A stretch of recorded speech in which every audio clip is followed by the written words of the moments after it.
do that.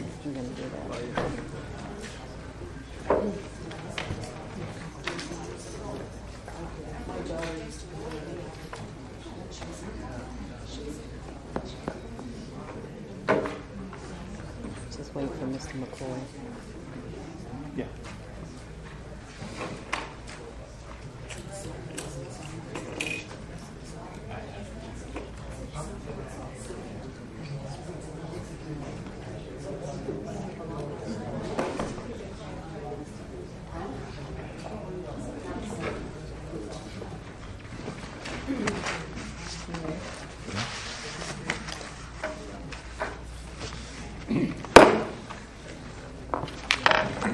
Good evening. Ready to call the May 11th Planning and Zoning Board meeting to order. Let the record reflect the time. We'll have a moment of silence followed by the Pledge of Allegiance.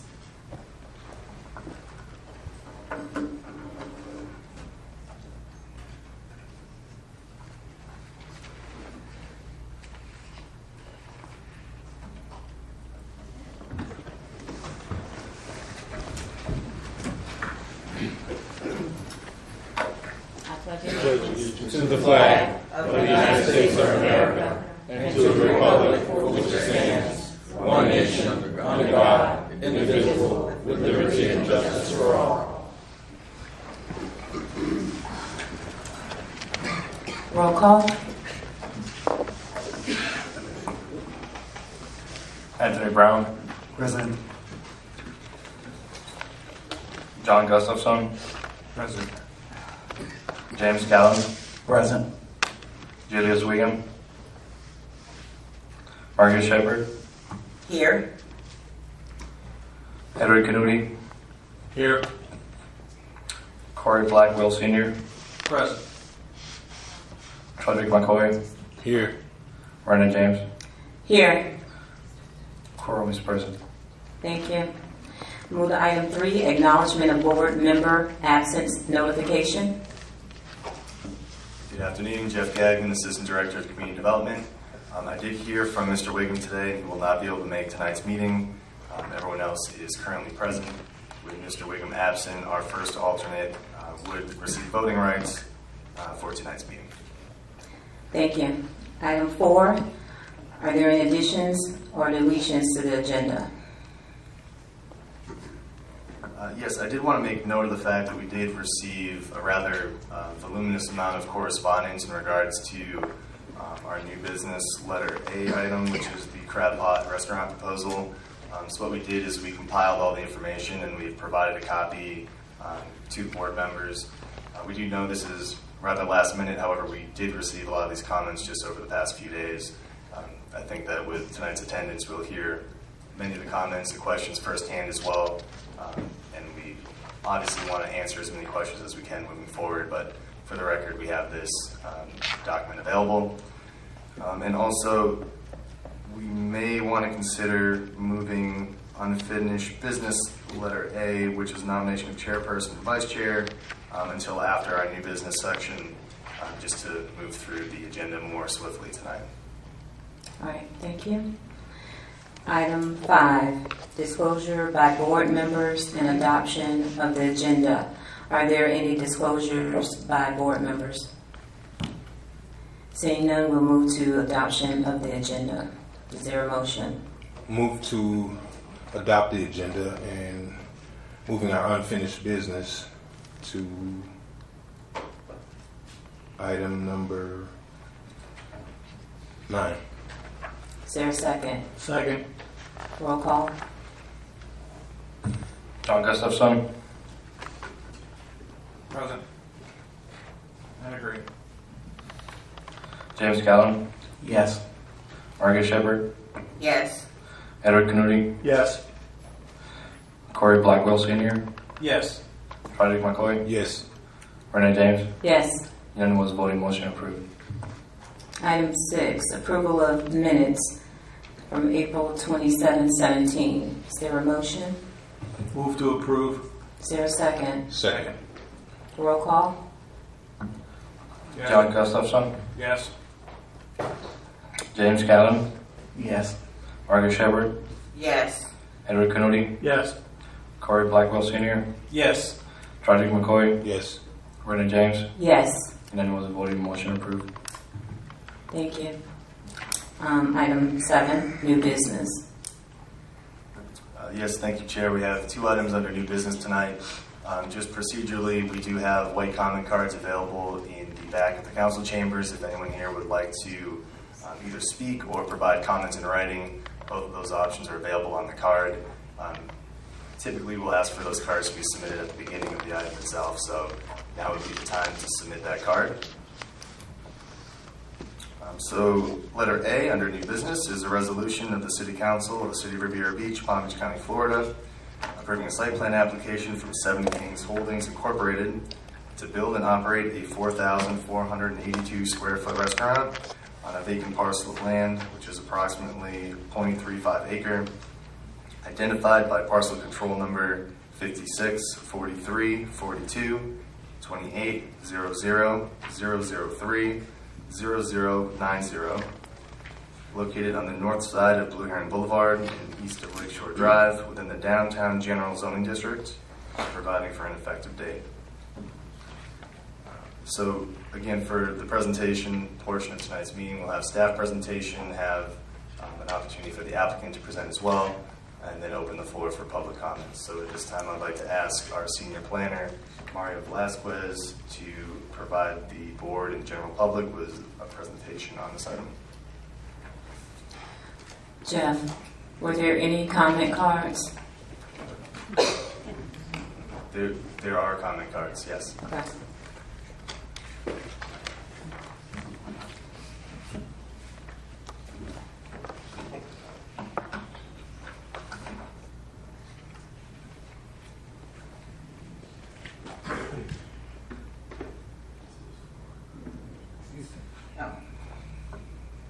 Good evening, everyone. Mario Velasquez, Senior Planner. Tonight, we are here to review the application from 7 Kings Holdings Inc. for a Crack Pot restaurant, application number SP 1618. It is a retail project and entails a restaurant that is 4,482 square feet with outdoor deck seating. We will go over the location, get familiarized with the surrounding, and continue with the staff analysis. As we can see on the screen, the red dot represents the location, the proposed location for the restaurant, and as we zoom in, we can see the surrounding area a little bit closer, with Marina Grande on the north and the west, and the Intercoastal on the east side, and Blue Heron on the south side. Picture on the screen shows what the property looks like right now. It's a vacant lot identified with parcel control number 5643 4228 00 003 0090. It's approximately 0.35 acre, and the current zoning is downtown general, and the future land use is downtown mixed use. To the west and the north side of this property, we can clearly see that it's Marina Grande, which is Inlet Harbor Center Planning and Development. That's the zoning. And to the east and south, we have the Intercoastal and the Blue Heron Bridge. On the screen, we can look at the proposed site plan. It shows the placement of the building with the proposed parking spaces. Now we have the landscape plan on the screen, which shows some improvement on the side and landscape screening. Now these are some of the perspectives that have been provided by the applicant, what the building would look like once it's built. I will continue with the staff analysis. As far as the proposed development and use, the applicant is proposing to develop a 4,482 square feet restaurant with outdoor deck seating. The proposed use complies with the city's land development regulations for the downtown general zoning district, and it's also consistent with the comprehensive plan's downtown mixed use future land use designation. For compatibility, we say that specific conditions of approval may be needed to ensure that this use is compatible with adjacent residential development, Marina Grande, which may include but not be limited to hours of business operation and specific provisions to govern permitted timeframes for amplified music. Continue with the levels of service. City services such as roads, water, sewer, and garbage collection are currently available to the site. Also, the proposed landscape plan is compatible with the city's land development regulations. As far as parking, the number of parking spaces proposed, which is 18 spaces, is in compliance with the city's land development regulations for parking within the downtown area, which requires 15 spaces. Specifically, City Code Section 31-539, Table A, Downtown Zoning District Parking Ratios, which requires one parking space per 300 square feet. To conclude, City staff advises that the Planning and Zoning Board review and consider all information presented and provide a recommendation to the City Council. If the Planning and Zoning Board chooses to recommend approval, City staff recommends including the following conditions of approval. A 2-year landscape performance bond for 110% of the value of landscaping and irrigation shall be required before certificate of occupancy or certificate of completion is issued. Construction and landscaping improvements must be initiated within 18 months of the effective date of this resolution. This development must receive final certificate of occupancy from the city for all buildings and units approved within 5 years of the approval of the adopting resolution, or the adopting resolution shall be considered null and void. The full conditions are on the breakers provided. I'm just providing the summary of the condition, and they're also shown on the screen for the record. Number 4, all future advertisement must state that the development is located in the city of Riviera Beach. Once approved, this resolution shall supersede any previous site plan approval resolutions associated with this property, causing previous site plan approval resolutions to be null and void.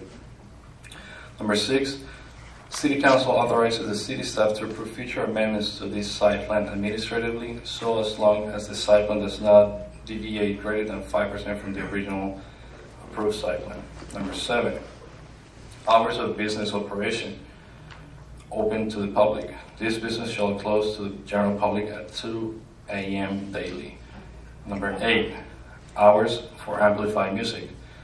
We have 2, A and B. A, amplified music shall be prohibited on Friday and Saturday between the hours of 11:30 p.m. and 8 a.m. the next day.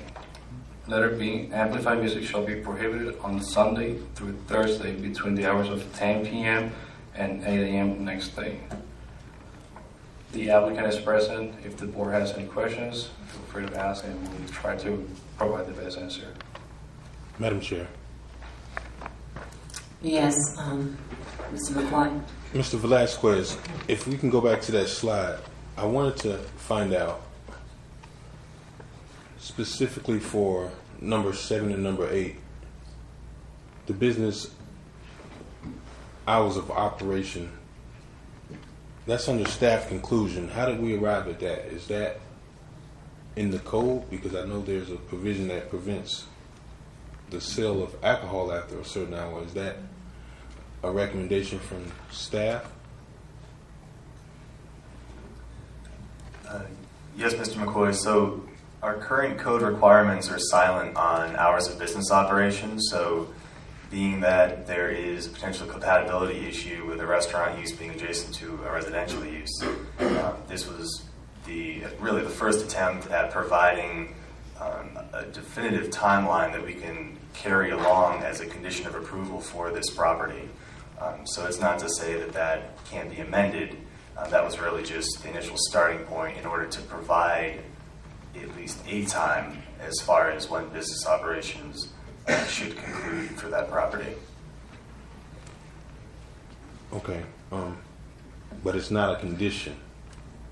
No, these are the conditions of approval that are provided. So even though the heading of this slide says staff conclusion, the specific conditions of approval that are recommended are provided. It's numbers 1 through 8, And then under 8, there's both A and B, which discuss amplified music. Okay, thank you. Madam Chair, Yes, Mr. Knudy? so the time of 2 a.m. was kind of an arbitrary number that was picked, just to have a number? Yes and no. The 2 a.m. requirement actually corresponds to the sale of alcohol. So that's not to say that the business has to be open till 2 a.m., but we know for a fact that they can't sell alcohol after 2 a.m. due to city codes. So there is at least code requirements that govern the sale of alcohol. So that's where that 2 a.m. number came from. Did the applicant have any input to the time? The proposed conditions were provided to the applicant, and they didn't have any opposition to those conditions. I didn't follow through any further to ask if there's additional flexibility there may be, depending on really tonight's meeting and how we move forward. Okay. Thank you. No other questions this time. Okay, Steve? If staff is finished with their presentation, then the applicant? Yes, ma'am. Oops.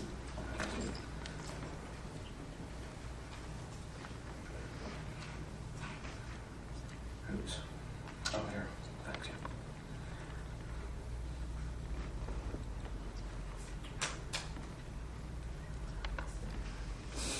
Very good. Thank you, Madam Chair and Commissioners. For the record, my name is George Gentile. I'm president of Gentile Glass Holloway O'Mahony and Associates, and a pleasure being here tonight with you on this project. I have a lot of familiarity with this project because of its historical background, as I grew up here in Riviera Beach, and this was a great place for eating seafood, and it was one of the only waterfront restaurants that was available back when I was a young person living here with my family. The pictures you see here are the proposed site plan, but the other one is the historical picture, the crab pot. That was the restaurant that was there for decades on that site. The staff went over the location. It's an existing about a 1/3 acre piece of property that's located right, what we consider right at the base of the bridge, almost under the bridge as it inclines there. And it was the original site of the Crab Pot restaurant. This is the proposed site plan in relation to the surrounding area, the bridge, the Marina Grand project, the Marina Grand parking garage on the west side of it, and its context to the intercoastal waterway. Just a little history. The original restaurant site here was 6,000 plus square feet. It was built around 1974. Actually, I think there was a restaurant there even before then, but that's the dates. And the hurricanes of 2000, 2005 caused quite a bit of damage to it. In August 2005, the restaurant was demolished to make way for the Inlet Tower, a 20-story condominium building that was going on this site. So the 20-story condominium that was approved on this site was approved, but did not go through because of the economy.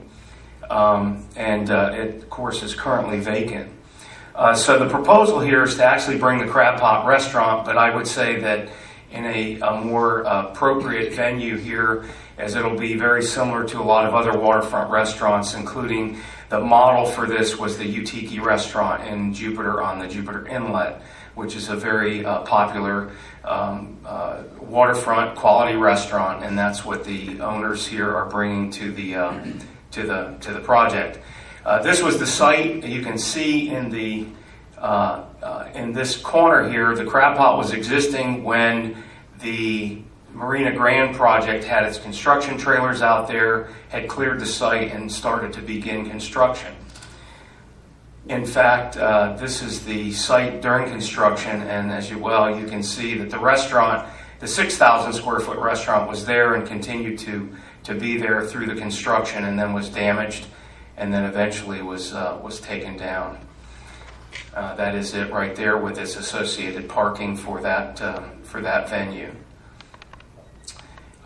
Interesting enough, this is the site plan for the Marina Grand project, and if you look down in the corner here, when that project was approved by this city in 2004, the restaurant was still in existing use. That was the Crab Pot restaurant location.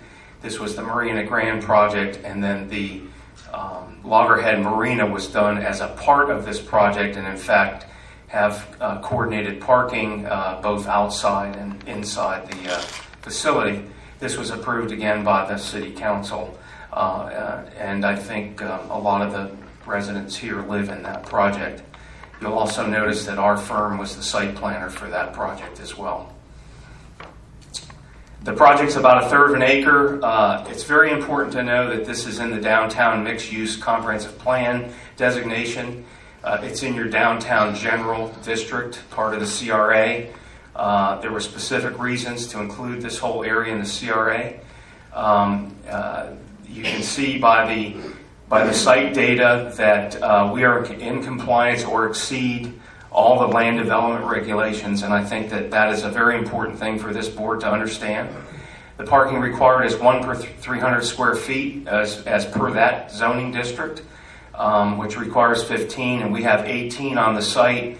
We have a lease agreement with the marina to use overflow parking if necessary, with access being provided by the restaurant back and forth to those parking lot areas. So we feel very comfortable that the venue of this restaurant will be adequately served with parking.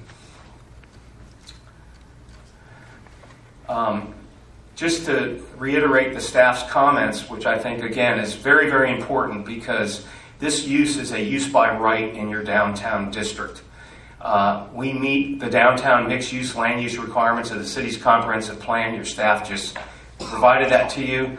The restaurant is a previous permitted use on this site. It was a use by right back then. It's a use by right now. And it also is permitted in the general zoning district as a use by right on this property. The proposed site plan associated development documents, as we provided the town and the entire program, meets the land development regulations of the city, and we are not requesting any waivers or deviations or variances or anything to the City of Riviera Beach codes. And I think that's also another very important aspect that you need to consider with the project. This is meeting all your land development regulations for that property. The staff has given you conditions of approval, and I know that Jeff was kind enough to say that they came up with the conditions. We reviewed them, and at this time we have no issues with the conditions, including the hours of operation, the restriction of time for the music, and we agree with those conditions of approval as submitted by the staff. This is the site plan, and I want to. We are using through a lease agreement with the FDOT parking on a portion of their extended right-of-way that they had taken for construction purposes of the Blue Heron Bridge. We're on a one-way drive access to come in to the site, and we have additional parking on the west side, which actually backs up to the parking garage of the Marina Grand project. This project is a much more lower-rise building.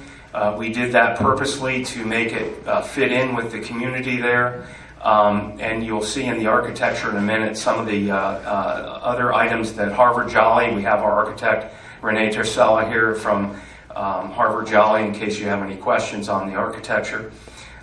We landscaped and buffered against the Marina Grand project to the north. We do have a marginal dock that will go out to allow boaters to come up to utilize the restaurant and to encourage people to come and visit by boat, which Riviera Beach is well noted as a marine venue and town. This is the elevations, and I want you to look at specifically what we've done on the north elevation and the west elevation. We've actually purposely did not put windows or openings in those areas to provide for not only visual but also sound and anything else buffer to the project to the residential project. We kept the cupola areas in a low-rise position just to give it accent and to provide a nautical type architectural and keys kind of architecture to the site. The staff has shown you the elevations. This is actually the south elevation that faces the Blue Heron Bridge. That's the side of the project that is the main entrance. Again, this is that side facing the other towards this. It'll have a racing metal roof and clapboard siding, and we think it really is an attractive building. The original crab pod had a very high roof line and had actually a billboard sign that went above the bridge. So as you came over the bridge, you were able to see that. We're, of course, not providing that or proposing that at all in this project. Again, I want to reiterate that we think that this is a great use for that site, particularly being under the bridge. It will bring, I think, a great venue, an outdoor restaurant, a restaurant and waterfront restaurant. We do have some seating outside. It will allow the patrons, the residents of Riviera Beach, as well as the visitors to Riviera Beach to come here and enjoy the waterfront and to be able to eat. It will be a mixed food venue, and we think it's going to be a great facility. I want to reiterate too that this is a use by right, and we do meet all your land development regulations. So I'll be glad to answer any questions. We have our architect here as well if we need to answer any of those questions. And we would ask to be able to give additional time in case there's questions from the public that we may need to respond to. Thank you, Ms. Chairman. Thank you, Mr. Gentile. Mr. Gentile, Yes, I'm sorry. we're going to ask some questions. Sure, absolutely. You're recognized, Mr. McCoy. Yes. How far out, and I couldn't determine this from the site plan, how far out does that marginal dock extend eastward into the Give you intercoastal? the exact dimension. Hold on. So 350 feet. Okay. It's marginal.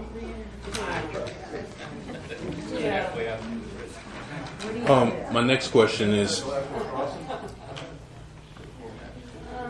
and perhaps, I don't know if it would be you or perhaps the planning department, who provides the structural inspection of that dock? Is it someone in our building department, or is there an Army Corps or something like that, Army Corps of Engineers?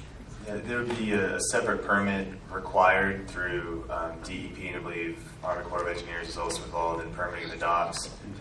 They're also associated with really any sort of structural element in the dock or the length of the dock. So that would really be outside of the city's hands.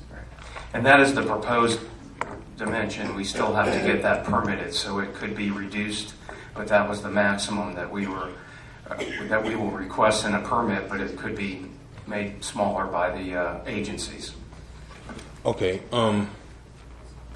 But that, I guess, the approval is not by right for the marginal dock, because that would seem to be, that's definitely outside of the parcel that I see. So is it possible that they won't approve it? And Well, there was a dock there historically on that site in that location, and that they have a submerged land lease, and of course that will all be brought into it.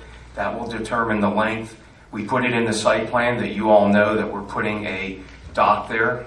It's a marginal dock because boats can only come up on a side to it. If we get 350 feet or if we get 50 feet approvals by the agencies, then we have to live by what the agencies as well as the city. So. Okay. I'm not real familiar with how that works, so I was just curious, but that just seems a little unusual. But they don't even give you a conditional approval based on this site plan? Well, we have to actually, when you request permits, you have to have an approval from the city. that you have zoning approval, and that's what we're going through now. And then we will put in our permits to both the FDEP and the Army Corps of Engineers for that, and they will determine, based on review of the application, where its location is, what the subsurface is, the elevations, and they will dictate whether they will permit it or not. And they is DEP? The agencies, Florida Department of Environmental Protection and the Army Corps of Engineers, because this is in the waters of the federal government. Okay. Yeah. So they do they also do the structural inspection of the dock as well? They will review the structural and development permits, but you also will review it in your building department. Your engineering consultants and your building department, I'm sorry, I didn't mean to say that, but No, that's your very staff. We'll review it for building code compliance. However, the actual parameters of the dock fall outside of the city's control. Okay. My next question is the lease you said you have with FDOT regarding the 6 spaces. Is that inside of our packet? Because I didn't see that. Yes, it's in the justification statement. You mean the lease document? Right. Because I don't- it would appear that if you don't get, and I trust you at your word, but you need those spaces in order to satisfy the Right. parking requirement, and I would have thought that was going to be something. We have a conceptual approval from the FDOT for that lease of those spaces, and as soon as the site plan is, if the site plan is approved, then we will sign that lease with the FDOT. Okay, fair enough. And my last question Yes, sir. for now is, you said you guys were the planners for the Marina Grand project as well? I'm sorry? You said your firm was the planners? Yes, for we the were. We were the site planners and landscape architects for the Marina Grand project, Okay, that's it for me, and Madam. as well as the Loggerhead Marina project. Okay, that's it for me now, Madam Thank Chair. you. Madam Chair. Go ahead. Spinelli, you're recognized. Yeah, Mr. Gentile, what is the capacity of the restaurant? There'll be 150 seats under the roof of the building, and they have an ability. We're showing approximately 50 seats that could be done out on the deck outside, in the outside area. That would not be undercover. That's correct. Okay. How many would be actually inside? 150. 150? Yeah, that's the minimum for the restaurant use. Okay. No other questions of this? Okay, help me out, Mr. Brown? Blackwell, but Blackwell, okay. Mr. Canuti actually addressed my question this evening because I was concerned about the outside spacing of the 4,000 square footage. How much of square footage is going to be actually designated for outside use or not covered? Well, the restaurant itself is 4,300. They will have outdoor seating, particularly like they do up in several of the outdoor venues. They will put tables and chairs out. People may sit out there and wait for a table inside, or they may be served food outside. So In which direction of the it'll be straight out to the east. east? Yes, that's the only location. Yeah. As you can see, the palm trees that we have on that side, they will be able to move seats around. Those will be, oh thanks, those will be movable seat areas in this location right here. Okay. That's good. I have a question. Yes, ma'am. For you. The previous restaurant site, before it was demolished, how many seats did it have undercover? I don't know, but it was almost 2,000 square feet larger. So if you, it probably had inside maybe 200 seats. 200 seats inside, and Yes. how many parking spaces? I think in the report it did say previously it only had 14 Yes, parking spaces. they had 14. Where did they used to do the overflow parking? I couldn't answer that question. Maybe under the bridge or maybe down the road. Yeah, I don't know what they did. Okay, Yes, ma'am. thank you. Are there any more board questions? Madam Chair, Go ahead, you're recognized. John Gustafson for the record. Are you requesting any overnight dockage? No. So, This is just for coming up to the restaurant, very similar to the Waterway Cafe in North Palm Beach, actually Palm Beach Gardens, the Seasons 52, the Utiki Bar has Utiki restaurant, in Jupiter, as well as the Jetties restaurant have marginal docks for people to occasionally stop their boat there, come out and have dinner and or lunch, and then leave. Yes, we will not allow 24-hour boat docking there. so there will be no power on the dock and no water on the dock? No. No more questions. Madam Chair, You're recognized, Ms. Shepherd. can I take your name right now? George Gentile, Mr. Mrs. Gentile, Shepherd. how well do I know you? You know me very well. Very well. I heard you say something about the parking. The overflow will go to the marina. We have a lease agreement with the marina for 75 additional spaces, which is actually more than you would need if you did the original, your typical zoning code in your commercial district is one, I think one space per, is it 3 seats? Yes, 3 seats. So if you take 200 seats, you would need 60 spaces. We have 18 on site and 75 available to us for overflow. So that's more than the 63 spaces that we would need. So how will the people get to the overflow? They will use a golf cart or whatever to bring those people to the restaurant, or they will valet park them, depending on what the venue. Next question, how many handicap spaces are there? We have provided handicap spaces. There are 2 on this site, and there are, of course, more at the marina, which they would have access to. But we're required 2 spaces on this property for the amount of spaces we have per the ADA code. We've also, just so you know, we moved our required dumpster area to this corner here so that it's away from the north property boundary as far as we could get away on our property as well. So, Thank you, Madam Chair. That's all. Are there any more board questions for the applicant at this time? Madam Chair, You're recognized, Mr. McCoy. did you say you're going to use a golf cart from the marina? that's how they would provide people to come back and forth for overflow parking. Yes. That's got to be at least a quarter of a mile. What? Riviera Beach Marina? No. From the marina here, the marina, the Loggerhead Marina. Oh, Yeah, right there at the site. They have an outdoor parking lot in the back, and they have spaces that are available in the garage. okay. My apologies. No problem. No. When you said the marina, It would be good to bring people up from the Riviera Beach Marina back and forth, but we wouldn't want to interrupt the restaurant at the marina restaurants at Riviera Beach's Marina. Absolutely, have enough problems. Right. Madam Chair, if I may, one more question before. Mr. Blackwell, you're recognized. Yes, sir. One more question. As far as the 2 a.m.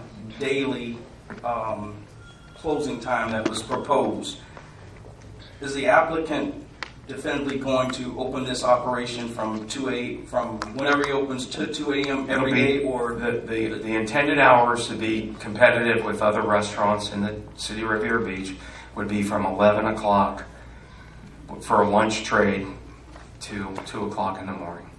Riviera Beach? We have no other restaurants, so. Well, you do have some over on the beach, and you have some on Singer Island. Which I don't think they stay open to 2 a.m.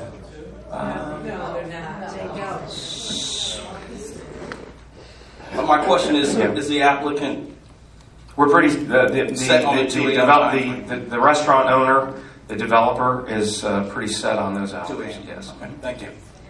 Thank you, Mr. Blackwell. Mr. McCoy, did you have something else before we move into public comment? I did, and I apologize because It's not a problem. I totally misunderstood you when you said the marina. Yeah. Don't know what I was thinking.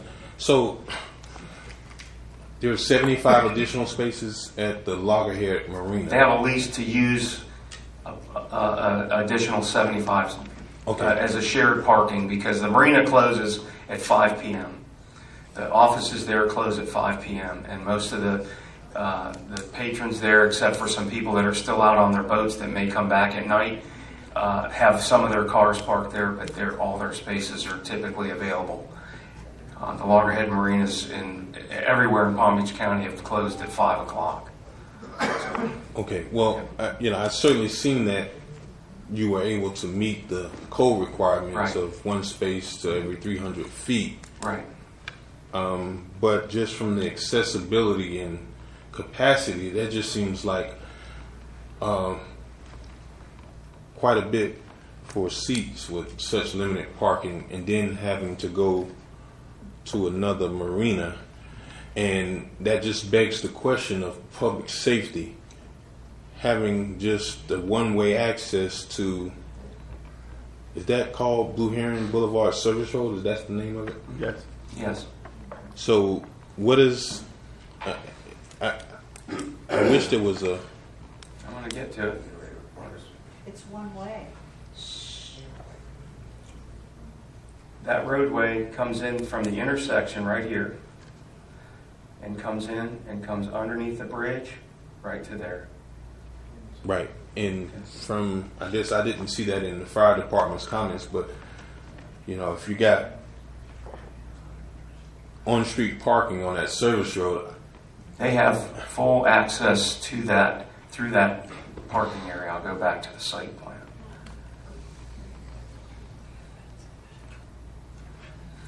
This is your service road right here. And they also have access right, I'm sorry. One way. One way. Yes, I'm sorry. I said they have access on this road right here coming around, and they also have access drive coming in right here to get up against the building and then right back out. So they have a full, we have a drop-off area there that is also emergency vehicle access that comes here, gets back in, and goes straight to where they have to go towards the west, which is where your hospital is and your other activities. Go ahead, Mr. Clay. Yeah. my pardon me, folks, I just want to make sure I'm clear on these questions. So what I don't want to see happen is if you're limited with 12 spaces on your lot and 6 spaces that's on the street, I hate when I go to a restaurant where you're forced to valet park. And I don't know what kind of restaurant you can operate that's 4,500 square feet with maybe 2 people. So I can just imagine you're going to have, at minimum, 8 people working inside of a restaurant. So, Well, we will have 18 spaces on this site, and 6 of them will be on the right of way. right. But my concern is the lease for those spaces. Does that give you exclusive right to those spaces, or can someone else from the general public park it in those spaces that's along the road and walk out to the intercoastal? Because- That parking is open to the public to use the marina. They will control it. I would imagine that the marina operator will have they will have to control it when the restaurant's open. I'm speaking of the on-street parking where that The red on-street car parking there? where that red car is. Mm-hmm. Is that open to the general public? If I chose to just drive down and park along the road, would I be able to do that? No, I'm sorry. So how do you prevent someone from doing that? Hi, good evening. Dan Simpson with Gentile Glass, Holloway Avenue. That car there is just a representation of a car on the road. It's not actually parked there. Right. It's static because it's an image, but there's no parking on street on that service road at all. 0. That is access only. The only parking that's occurring is going to be in the site here. Once you enter the driveway here, you're into the restaurant parking. That's exclusively for the restaurant only. That lease agreement is between the restaurant and the DOT. That's it. So there is no on-street parking there. And as a matter of fact, the DOT is very adamant that the parking underneath the bridge that's currently fenced in is to stay fenced in. There's to be no on-street parking down there because they want to maintain access for emergency vehicles. Well, Dan, can you, and pardon me because I'm a lay person, can you point to it with that cursor those 6 spaces that you're leasing from DOT. 2, 3, 4, There's 6. There's 5. There's here 1, 2, 3, 4, 5, 6 spaces. Right. Okay, I'm sorry. I had the impression that it was actually on the road. No, it's not on the road. That's just showing a graphic, a car going around the circulation so that there's no obstruction of any traffic on the service road under the bridge at Okay. all. Yeah. Okay, that I'm sorry, Mr. Chief. And technically, the area that we're describing is technically right-of-way. So this is why they have to have the access agreement with FDOT. So there's a black line that goes through the middle of the image. Right. North of that line is private property. However, south is FDOT right-of-way. So that's why they had to go through a separate agreement process with FDOT in order to secure those specific parking spots for the restaurant use only. okay, understood. That's it for me, Madam Chair, for now. Madam Chair, I have a question. You recognize Mr. Canuti. Yeah, Mr. Gentile, basically from the black line to where the road is the leased land from, This is the lease land right here. okay. That's it. Okay, you kind of mentioned access into the Marina Grand parking area off the property. Is that correct? Yes. So I said that they have a lease agreement to utilize up to 75 spaces of the marina itself's parking. But that would be to the west of the Marina Yes. Barn, correct? And Yes. across the street. They have some in the garage and they have some in the parking lot that is across the street.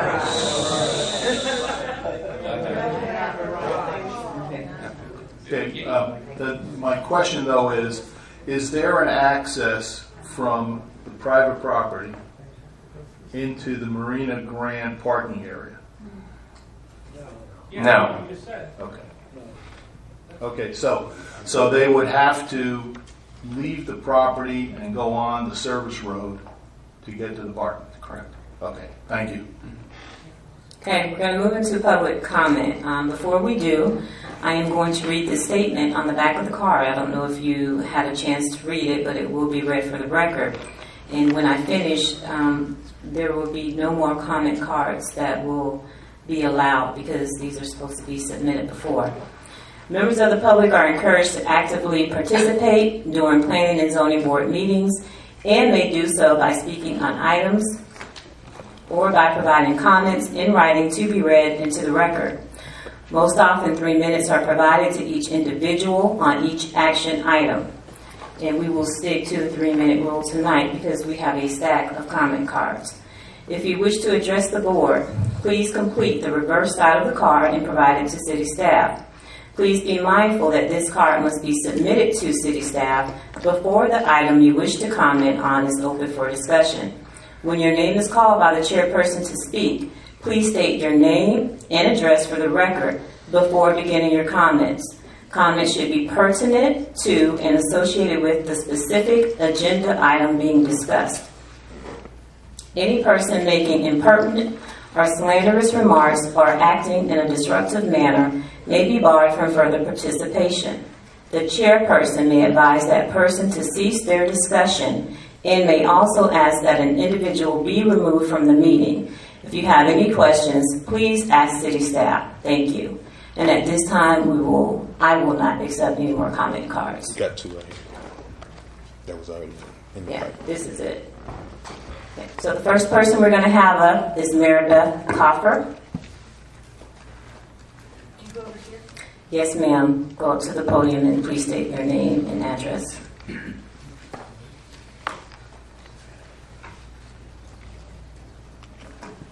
My name is Mary Beth Kofer. I reside at Marina Grande in unit number 909. We're an owner and resident, full-time resident. I am not anti-development. I welcome something on that vacant lot, and a restaurant to me would be the perfect thing for that lot. However, I have numerous concerns that I don't feel have been addressed. While the petition may meet the zoning requirements, do they meet the good neighbor requirements? For example, the timing opening till 2 o'clock in the morning. Someone told me once nothing good happens after midnight, and I believe that to be true. for a couple of reasons. One, we don't need to encourage drinking into the late hours. Two, there will be employees in that restaurant who, if it closes at 2 a.m., may be forced to walk to get their cars, creating a very unsafe situation. In addition to unsafe situations, which the gentleman mentioned, this service road comes out at a stoplight that is no right turn on red. I have witnessed many people turning right on that red turn. And it's already a very bad street with the Publix entrance, the Marina Grande entrance, the confusing stop signs, the sign that says through traffic doesn't stop, even though there's a stop sign at the Publix. I think that your safety people need to relook all the traffic flow that's going to occur if that happens. I'm also concerned of whether this is a restaurant and going to operate as a restaurant, or if this is a bar disguised as a restaurant. I welcome the restaurant idea. I do not welcome the idea of a 2 a.m. closure on a restaurant and the loud noise that may come with some of the noise provisions that have been recommended by staff. And while I understand those are broad guidelines, it sounds to me like the developer intends to stick with those. So I think that we should look more closely at those before approval is given. I'm also very concerned about trash because I understand when the crab pot was there was a rodent problem. Our trash is enclosed and refrigerated at Marina Grande. It's air conditioned. Will they do the same so that we don't have more raccoons, possums, and animals coming into that area? Because we are a pet-friendly complex and we have a lot of dogs and cats. It should remain the same. Also, in terms of keeping with comparable establishments, I think Sailfish Marina is a very good comparable because it is close to residential and also transient housing. It closes at 10 a.m. 7 nights a week. 7 p.m. 10 p.m. 7 nights a week. It does not stay open until 2 o'clock in the morning. And that was one of the most comparable that I found. Thank you for listening. Thank you, Ms. Coffer.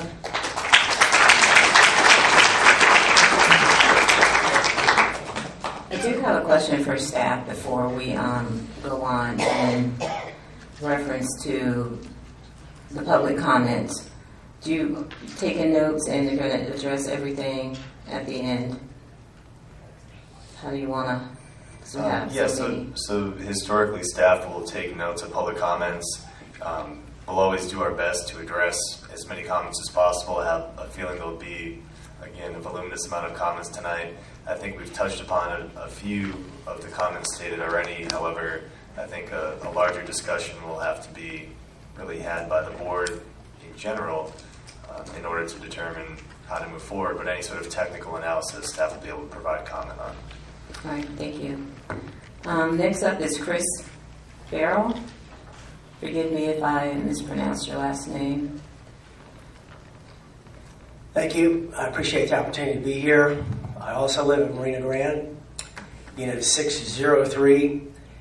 And as the previous speaker noted, I'm in favor of development too. I'm for it, but you need to really slow it down and back down on this because there are so many problems here that you didn't even address tonight. I didn't hear anybody say anything about music. You know, the hours are prohibited between 11:30 p.m. and 8 a.m. So does that mean they can start cranking up a band at 9 o'clock on a Saturday morning and just play until 11:30 on Saturday night? Is it going to be an outdoor band, indoor band? I didn't hear anything about liquor sales, as a previous speaker noted. Is it going to be a restaurant disguised as a bar or a bar disguised as a restaurant? Are they going to be able to? They're going to have an outdoor tiki bar where you can just pull up like it's the Waterway Cafe and just sit out there all afternoon and drink and listen to music and do whatever you want. I understand there's no overnight boating, but are you going to have a guard there that says, you got to move your boat, you got to leave, whether you're too drunk to or not? They're going to have a golf cart that's going to bring people overflow parking into our house, and whether they're inebriated or not, they're going to get in cars in our house on our property, what about our legal responsibility? What happens if somebody runs into somebody else? What happens if there's some sort of an assault or something? I mean, we are going to incur a huge legal responsibility once you start bringing people who have alcohol in them on our property. In fact, we're going to incur a huge legal responsibility anyway if they start bringing people on our property. There's so many questions, so many problems. I got 59 seconds left, and I don't even know where to start. I mean, the music, the alcohol, the boats. I mean, I'm all in favor of a sailfish type marina kind of a thing, but I mean, when you start operating until 2 o'clock in the morning, you close the doors, you let the cart all these people out of here and put them in their cars in my house. That's where I live. And who knows who's coming in there? I mean, we have a gate guard. We don't get in there without a driver's license. And the parking there that's a one-way street anyway. I don't see how this little golf cart's going to pull people around and put them in our garage and inebriate and then turn around and drive back the wrong way down that one-way street. Or is he going to go all the way around and back down around and under the bridge and come back through in that little golf cart? A lot of problems here. I'm in favor of development, but we really need to back it down and slow it down here. Thank you. Thank you. Jimmy Cofer?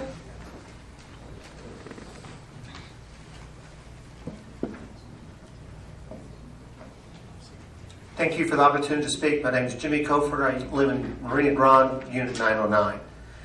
Several of my concerns are, one, that this is comparable to the Utiki Bar, which he referred to as the Utiki Bar up in Jupiter. But to model it after that, they have to realize there is no residential near the Utiki Bar plus restaurant. Where there is within 100 feet of this, right up against our neighbor, you're going to have residential. So I don't think that's a fair comparison to try to model it after. Secondly, the trash concerns are going to be great. If you have a restaurant that's 100 people or even 200 people, it produces a lot of food-type restaurant. I would propose that they make it mandatory, that it be an enclosed and an air-conditioned closed unit where it's only rolled out, not a dipsty dumpster where there's going to be flies and there's going to be rodents and there's going to be rats, which we live on the water, so we're going to see that. My next concern is the amplified music. There's no statement of how loud this can be. What are they going to try to do? Can you do 4,000 decibels? Can we put a 25-piece rock and roll band out there? I would like to see that we state it and they look at the comparable example is the Sailfish Marina, which has outside music, and follow those guidelines and make it mandatory, not optional for the developer, but make it mandatory. And lastly, I'd like to point out that in the parking situation, whether they're underneath our building or if they're parking over at the Loggerhead Marina, they're going to take a golf cart onto Lakeshore Drive, cross Blue Heron Boulevard, a major highway, people going very quickly, come back underneath the bridge, drop people off. Or are they planning to go the wrong way on a one-way street, which again is another safety concern that the fire department should be looking at. I think that's very, very unsafe. There's not parking facilities available for the size. So what I would say, let's limit the size of this restaurant, not to 200 people plus another 30 or 40 staff. Let's take it down to around a 50 or 60 person restaurant, something that can handle with the parking and the situation. Try to keep it in perspective. Yes, we would like to have a good neighbor, but not one that's going to be open until 2 o'clock in the morning, playing loud rock and roll, with absolutely no restriction on how loud this music can be. We need to set guidelines specifically, and I think we need to follow examples such as the Sailfish Marina. Thank you very much. Thank you. Patty Snyder. Patty Snyder. I'm not signed to speak. Okay, next. Gino Toretti.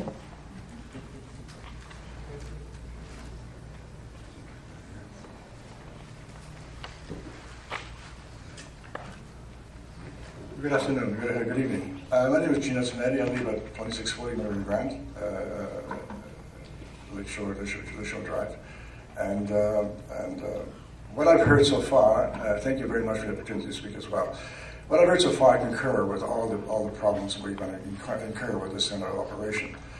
But one thing that I have not heard, and I don't know if I missed it or not, but we don't have a traffic study impact or a social impact, economic impact on this facility. Now, as a business for 35 years, 40 years of my career, I happen to be on the other side of the fence. I am the developer, and I'm ready to be in front of people like you to try to get a permit. And before even anything was discussed, I would have to provide what is the impact that is going to cause my development in the community itself.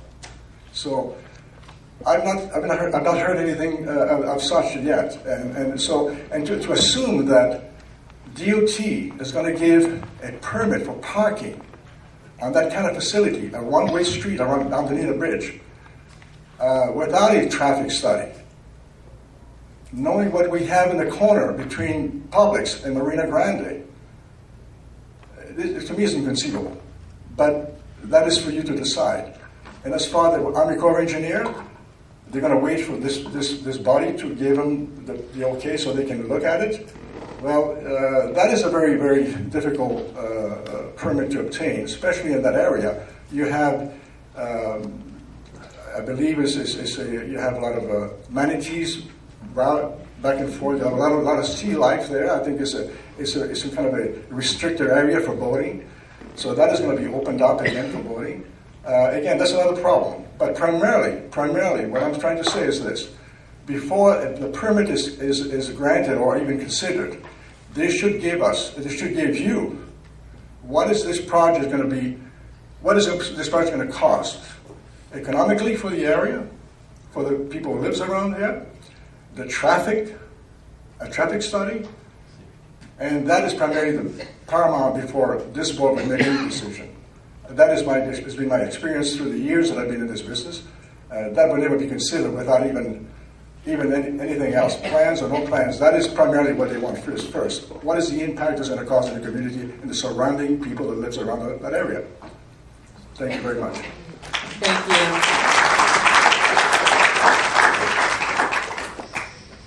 I have a comment card from Dennis George of 2640 Lakeshore Drive, Riviera Beach. He would like his comments read into the record. Concerns for noise limits and trash enclosure. So the next person up to speak will be Mr. Dick Giles.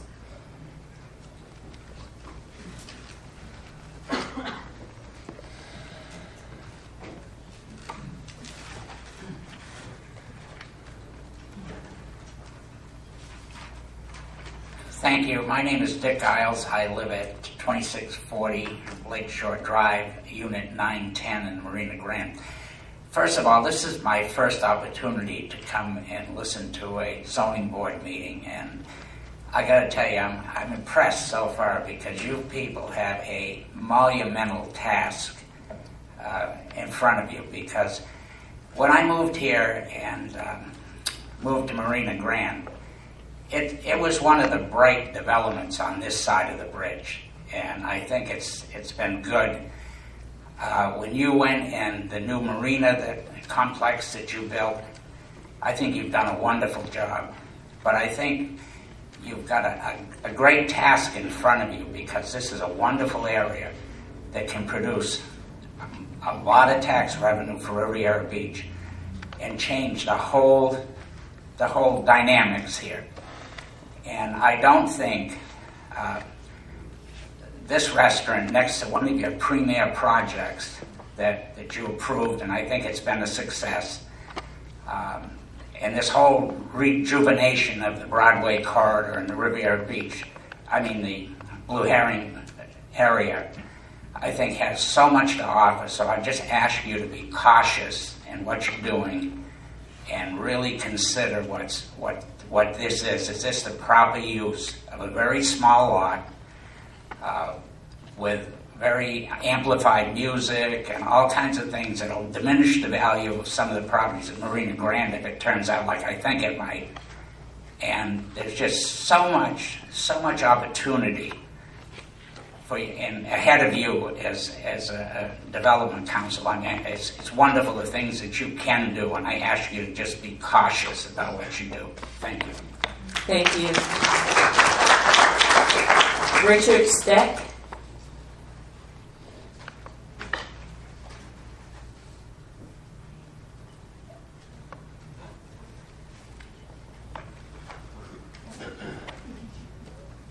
Richard Stagg.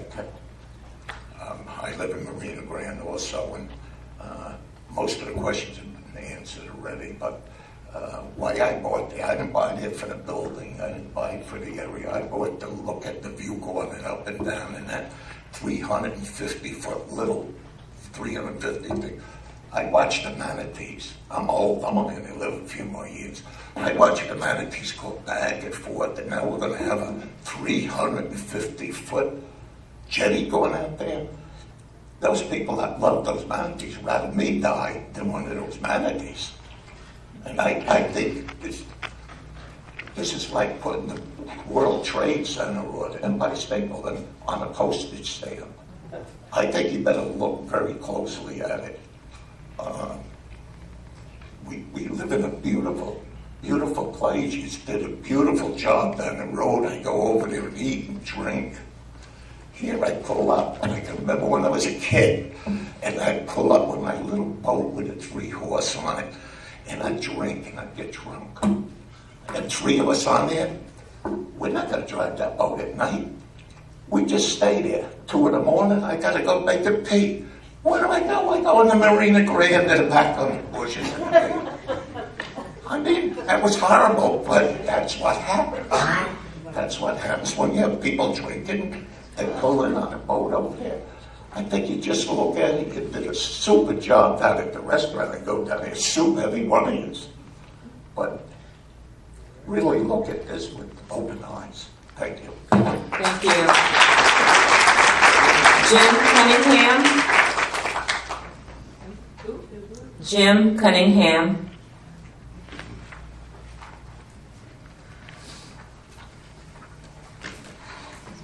Hi, my name is Jim Cunningham. I live at 2650 Lakeshore Drive, 2101. I've been reading through the ordinances on noise today, and from what I can tell, we are considered a residential area. The noise compliances for them next to a residential area are completely different than being in a downtown district. We're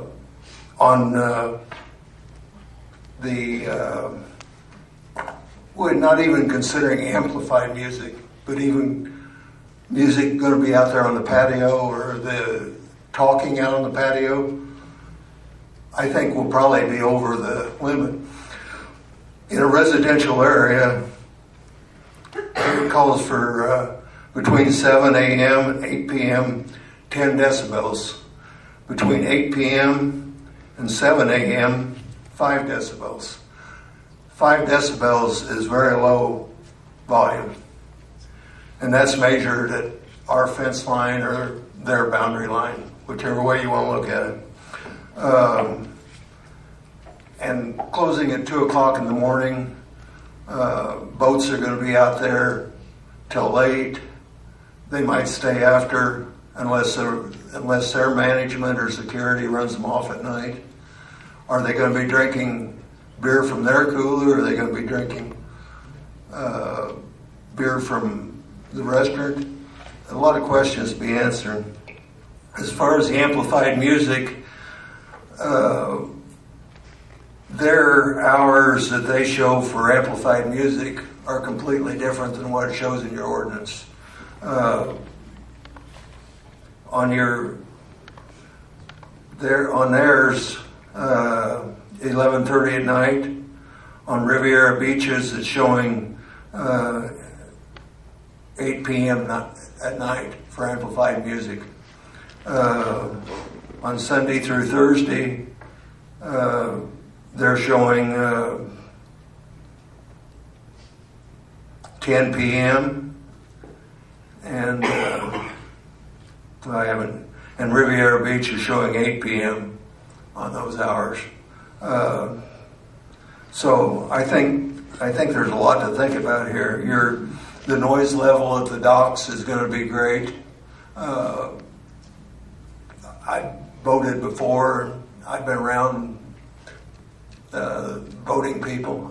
There's always a designated driver, of course, but some of the people get pretty bad shape. Thank you very much. Thank you. Joseph Soleto? Joseph Soleto. Solito, that's it. Joseph Solito, I'm a resident at Marina Grand, Unit 1015. Everything really has been said that I would want to say, but I would want to reach out to you as our representatives. We are 349 units. That's 349 taxpayers. We have legitimate concerns about this property. We're not opposed to development. Most of us agree that a restaurant could be a good thing.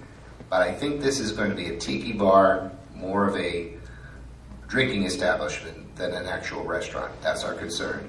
When Crab Pot was here, there weren't 1,000 people living next door. Please consider that. Thank you very much. Thank you.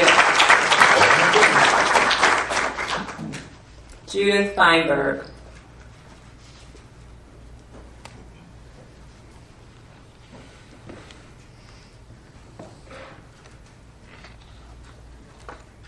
Thank you. My name is Judy Feinberg. I live at 2640 Lakeshore Drive, Unit 1110. I would like to add something to that visual up there. The words Crab Pot Site, that's where Marina Grand is. The windows on the apartments on the south side of the building look at those trees there. Maybe they are 15, 20 feet away. So that is not indicated here, how close the building is to the proposed site. I'd also like to talk about the noise, the ambient, the non-ambient noise, such as amplified music and other non-ambient noise. It has been addressed, but I would like to read from Article 4, Division 1, Section 11-141, definition of noise. This is from the Riviera Beach Noise Ordinance, dated March 16, 2017. Unnecessary, excessive, or offensive noise means any sound or noise conflicting with the criteria, standards, or levels set forth in this article for permissible noise. In the absence of specific maximum noise levels, a noise level which exceeds the ambient sound level, and ambient is just normal outside noise, by 5 dBA. I don't know what that means, but we can look it up.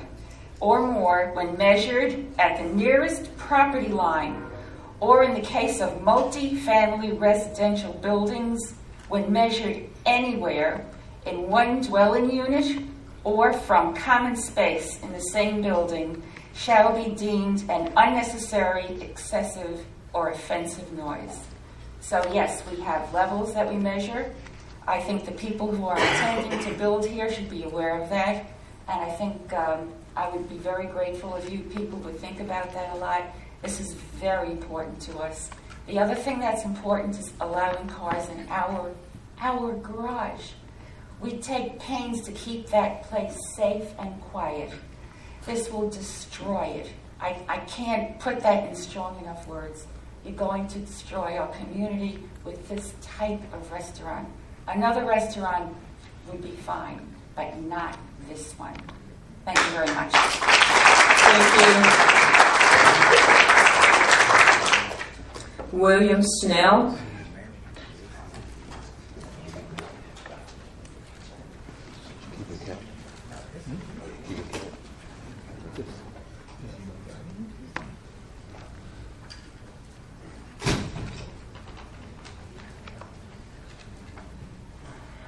Thank you. I had a number of things, but I think much of it has been covered. The one thing I would like to emphasize is the problem with the valet parking. And the reason for that is cars coming off the bridge, as you all probably know, there have recently been 2 or 3 accidents with cars running off the bridge. And now, in order to get to this restaurant with the valet, you're talking about golf carts crossing that same road where cars race off the bridge, where there have been all those accidents, going all the way around on the south side and getting back to this restaurant. So my real concern is you've got Publix, you've got cars coming out of our driveway with the valet, however they're going to do it, crossing that busy road where there have been all kinds of accidents recently, and you're talking about people who are perhaps drunk. You don't know what they're going to be. And that, to me, is a real serious problem. And I think you've got to give consideration to the traffic aspects of entering, getting out of, and moving to that area. Anyway, thank you. Mr. Snell, can you state your address for the record? 2640 Lakeshore Drive, Unit 1110. Thank you. Hannah Gravino. May I speak from here? We When really, I come out? yeah, we would really need you to come up to the podium and speak into the microphone. Okay.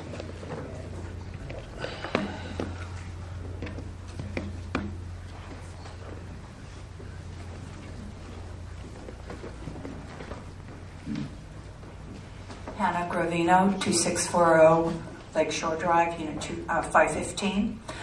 I've been here a very short time, and I love the place.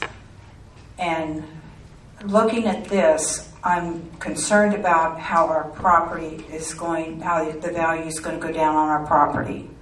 I've already heard comments from real estate people, and I'm so concerned about that. The noise, I am close to the building. I'm not right on the corner, but I'm in one, and I'm going to hear everything and smell the food, and that's not what I moved here for. It's a beautiful place, and I'm just sick about this. So I'm asking that you reconsider this and just help us, and the traffic as well. Thank you. Thank you. Karen Christopher.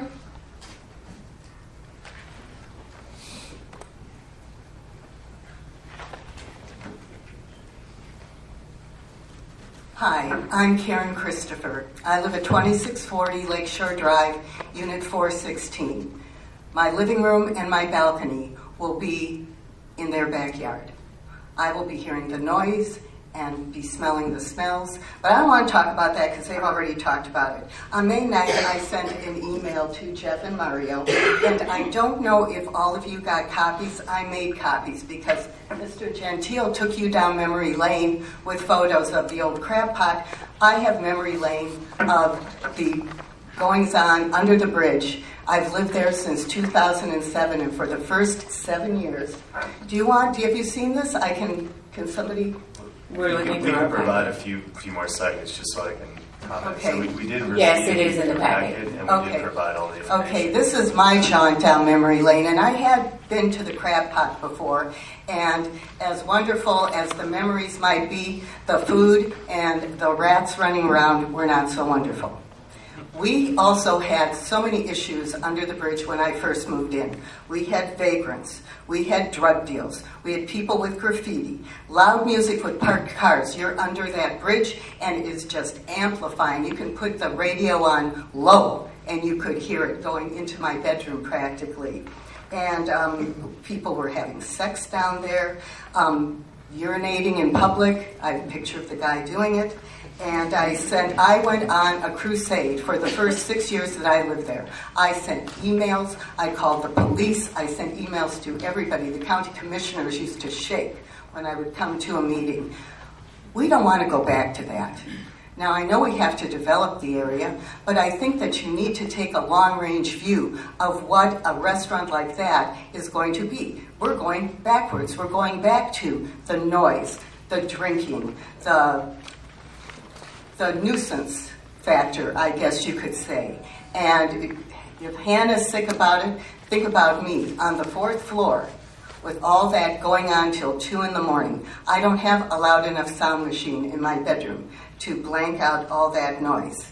We have to think about what the area is like now, not what the area was like when the crab pot was there, because the crab pot had overflow parking where our building is now. We also have to think about the manatees, but I think we've got to think of the standards that we want to continue in Riviera Beach, the standards that we want to bring to our community, to raise the standards of what goes in. The marina that was just completed is absolutely wonderful. It's fabulous. That needs to be expanded. Broadway needs to be cleaned up more. When I bought there, and I'll make it fast, Inlet Tower was supposed to be going in. Now it's a restaurant. So I really want you to think about it and scrutinize this plan and just look to see what you're going to do to our area and our property values. Thank you.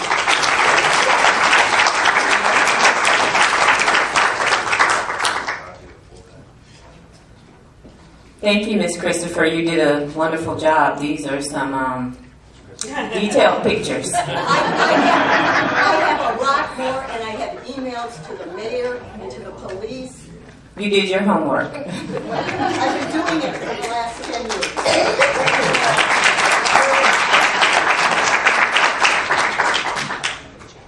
Daniel Guillory.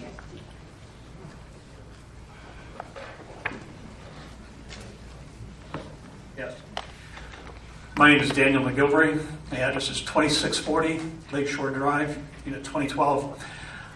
Virtually all of the comments I was going to make have already been made. I won't repeat them. One thing that concerns me, and noise is obviously a concern of ours. I haven't heard anything about noise restrictions. Can we anticipate that noise restrictions will be part of these documents? Is there anyone who can answer that question? The questions will be answered afterwards. Okay. Okay. And I also want to know if that's going to apply to the boats. Thank you. That's it. Thank you. Next, Jackson Fern.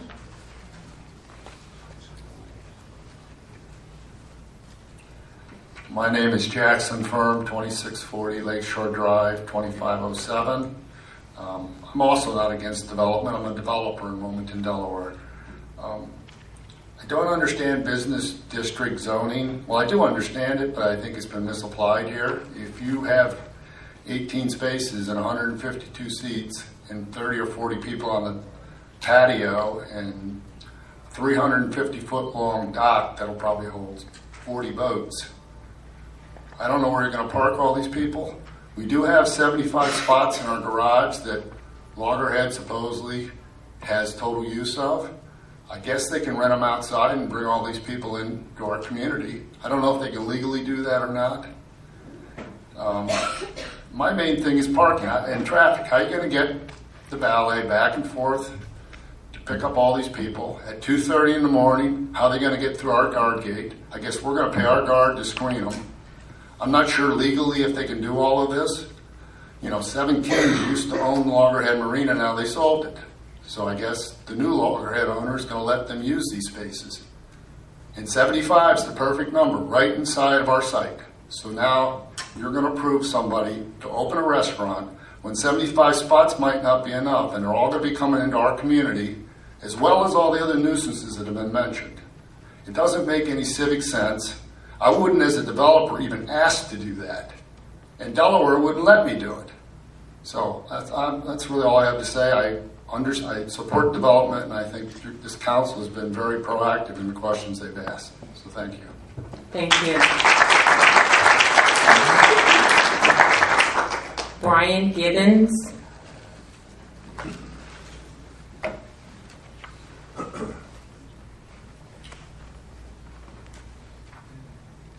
Hi, my name is Brian Gibbons. I live at 2650 Lakeshore Drive in the Marina Grande complex in 103. I agree with everything that's been said so far, but I'm concerned about the safety factor with regard to the parking situation. In my earlier years, I was a head engineer for a company that built restaurants and other facilities all over the United States and Canada.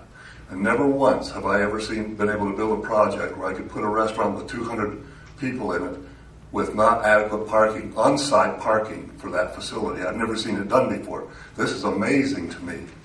And I read some things that I guess that I'm thinking about here.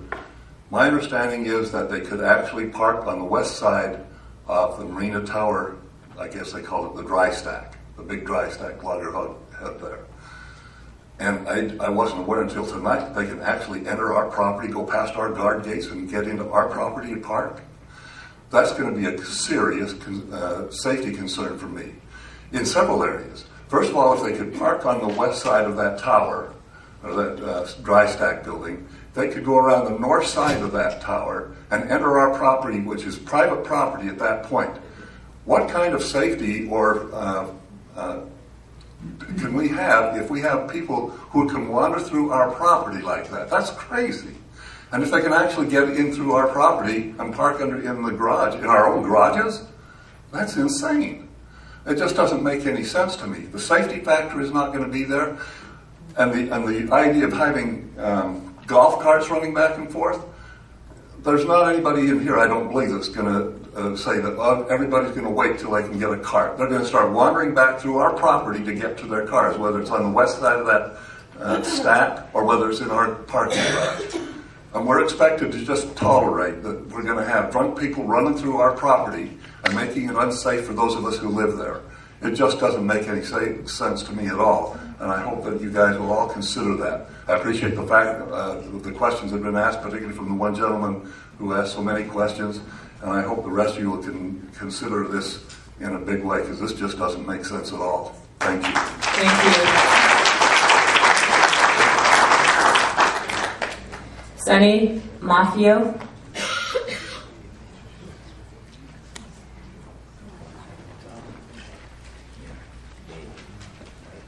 Sunny Raphael, 2650 Lakeshore Drive, Unit 2105. And I thank you for the opportunity to speak as well tonight, and I'm happy to see so many neighbors here. I'm here to read a letter from Judith and Peter Foster, which I very much concur with, but having heard some of this presentation, I could not go without saying, firstly, one of the main reason why I chose to move to Marina Grande in Riviera Beach was because I felt really safe there. We have security. Our management works very hard to keep us safe. What Mr. Gentile is avoiding telling you, I think, is just how those golf carts that might come through storms and everything else to get to those cars that are in our garage, on our ground floor, are they not planning to come through our security gate or use their back way that they've done before to go through the marina and right between the buildings and into the garage? And anyone who's in that garage can walk right into our elevators. There is nothing preventing that. I would like to take the liberty to invite all of you to come over and walk these paths that are being proposed here. I'd also like to bring attention to the fact that in the presentation we just heard, it was often referred to as the application that has 150 patrons minimum. 150 is not the maximum, it's the minimum. So what is the maximum that we're talking about here? In the secure areas that we have, this will be completely erased in this plan. Is there any responsibility on the owners to address excessive noise as it interferes with their neighbors' right of quiet enjoyment of their homes? The application does not address the number of boat dockage and how they anticipate their foot traffic to the restaurant. And there will be foot traffic. People will not stand and they'll want to stroll along the water and they'll be just strolling all through our community. putting us at security risks and risk of lawsuits. We've already had, from time to time, people have slipped through and into the garage and caused damage to cars. Why would we want to invite people who are intoxicated, possibly, in to do that? And it would be an invitation. There is no requirement in the, quote, staff conclusion for a maximum decibel. This is about the sound again, and I won't go into that because we've done so much of that. But some of the cases are important when it comes to this. Sailfish Marina, the music consists of a guitar, which starts early and ends at 9 p.m. And Two Drunken Goats can have a band once a month because the Ritz-Carlton complained, and that band goes on from 4 p.m. to 9. And any other day it's one person. Thank you very much. Thank you. Edward Kane.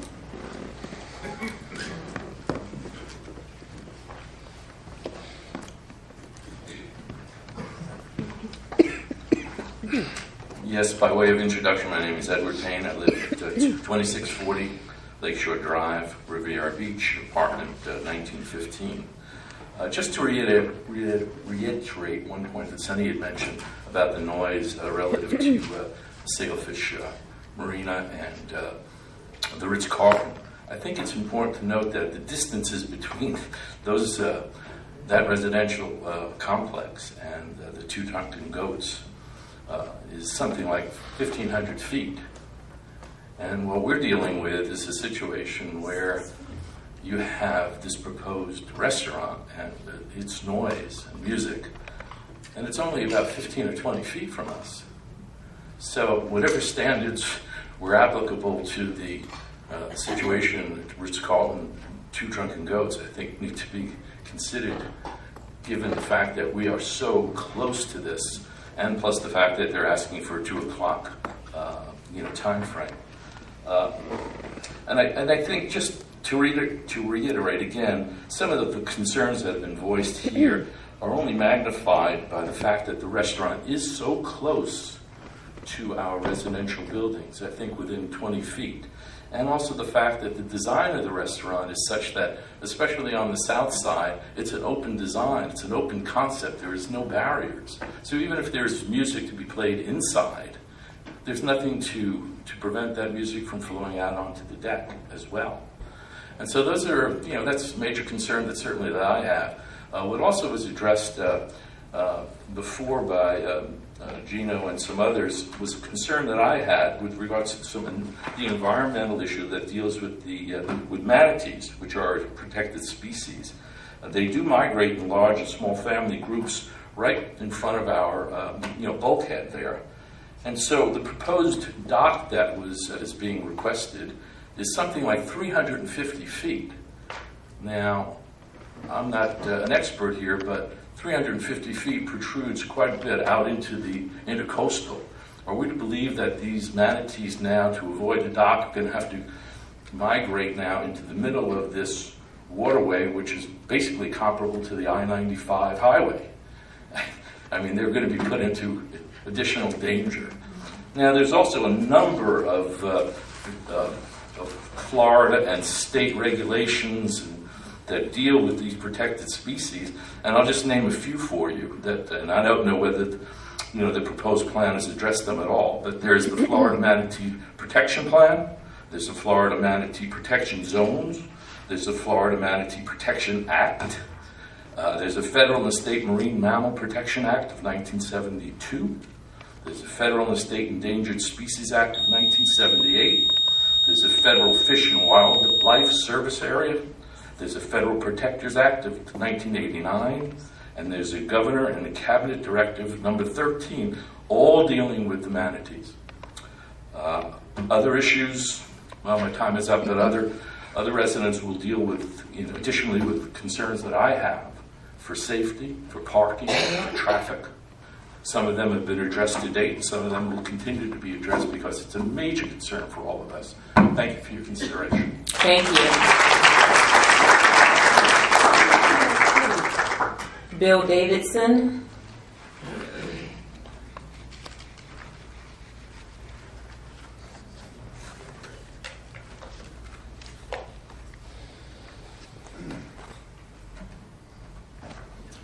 Madam Chair, Commissioners, thank you. I'm Bill Davidson. I live at 2640 Lakeshore, Unit 1516. And I've been trying to consolidate my notes. There's been so many things said, I don't want you to have to hear again. But I guess I would start with two things. First of all, I've learned from Mr. Gentile a bit more about this project, especially the intended use of our secured parking structure. But I did want to correct him on a couple of things. I have a set of the plans. There's 172 seats on the plans. And then there was discussion of another 50 outside on the balcony or on the deck. And then, of course, I'm estimating 20 to 30 employees. So we're talking about probably 222 people that are going to be working, going to be at this restaurant at peak times. There's two big impediments to the development of this property, and I'm a real estate developer also, and I'm obviously not anti-development, and I'm not against this project.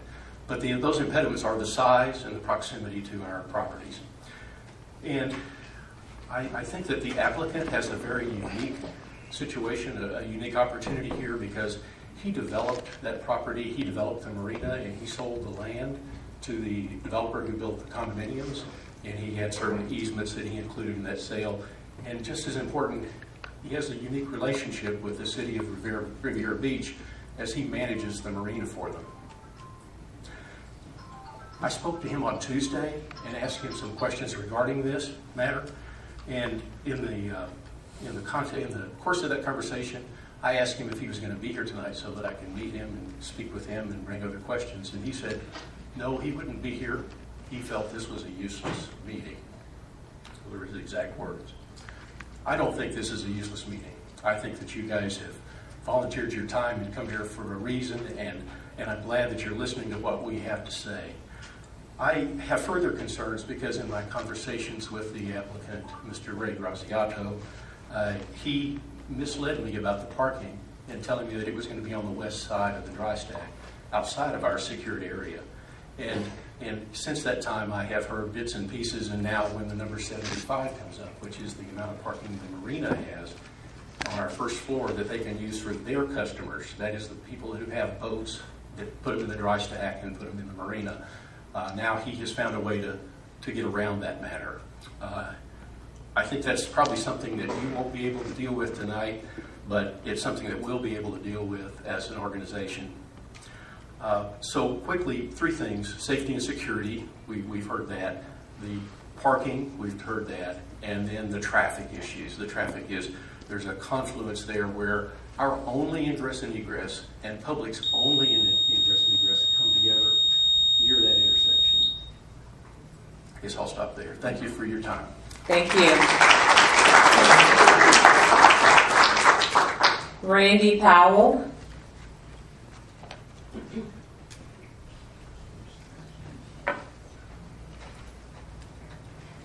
Hello, my name is Randy Powell, and I live at 2640 Lakeshore Drive, Unit 611. Thank you very much for listening to all tonight. I have a couple of points. Some that have been expressed, some haven't. One of them is that this is being stated as a restaurant. However, with the hours of operation, I would beg to differ. I would say that this is definitely a bar. Further, he went ahead and stated this is going to be trying to sync with a restaurant that is up in Jupiter, which I know I've gone to, and it's not a restaurant, it's a bar that serves food. So, this is a bar, let's not kid ourselves about it. I have a different concern than some other people have expressed up here, and maybe they have the same concerns and didn't express them. But I have small children, okay? The idea of having people that are intoxicated, as we know will happen, this is a bar, around my children and my safe home, I have serious concerns about, okay? Additionally, there's been a lot of talk about the parking. And if I could have you guys look up at that crab pot sign there, it's kind of funny how that actually mimics what our property looks like. If you looked at that crab pot site sign, if you looked at that as being the inlet for the north side of our property, and then the tree line down being the east side, That is basically our property. And then this over to the bottom corner would end up being where the restaurant is. Scaled differently, of course. Now, something that has not been brought up is that on the outside perimeter of our property, going all the way along the water, is an easement that the marina owns. We do not have possession of it. It's about probably this wide from the water to our piece of property. It's a sidewalk. Everyone thinks it's ours. It is an easement that the marina owns. Now, I don't know how long it's going to take, and I assume it won't take long. I think people are saying one thing and going to do another. What I definitely do not ever want to see happen is for that easement to be used as a conduit to take people from their restaurant to their parking lot on the other side. Because that's going to be the next step they're going to say. They're going to say, you know what, we have that parking lot over there. That's our parking lot, fine. This is our easement sidewalk here. People can go ahead and walk through there. Mission accomplished. But there's one big problem. They're walking through the middle of my backyard. They're walking through their backyard. They're going ahead and having all these people that we don't know, that we pay over $300,000 a year for security, going ahead and coming into our property. Are we supposed to go ahead and have our security stop every single person and ask them for identification? I mean, obviously there's a lot of issues with this, and I please hope that you consider all these options carefully. Thank you. Thank you. Mary Bram.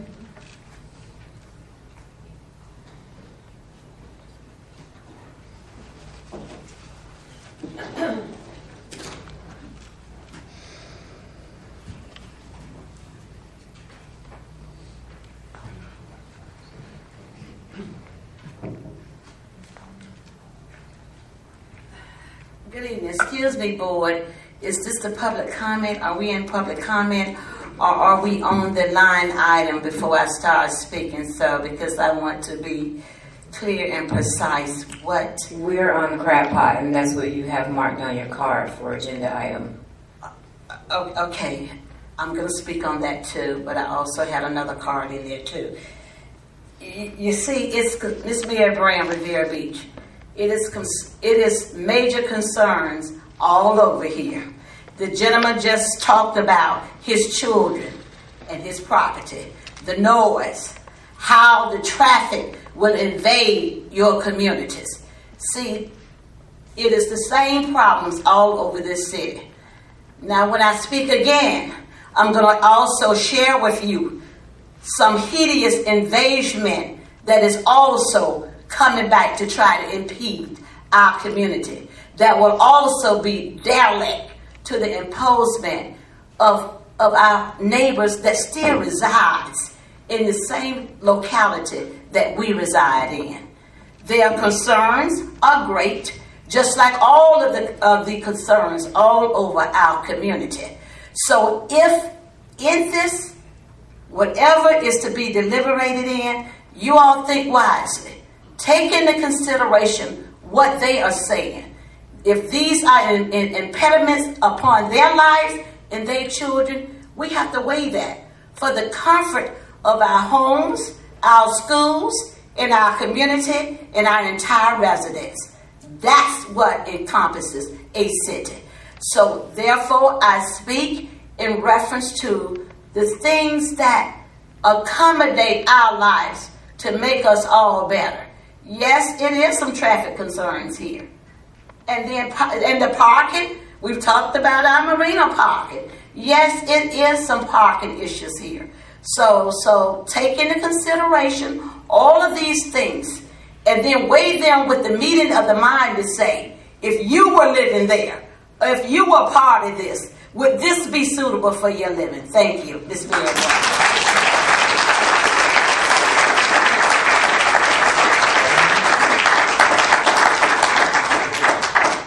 Graham Harrison.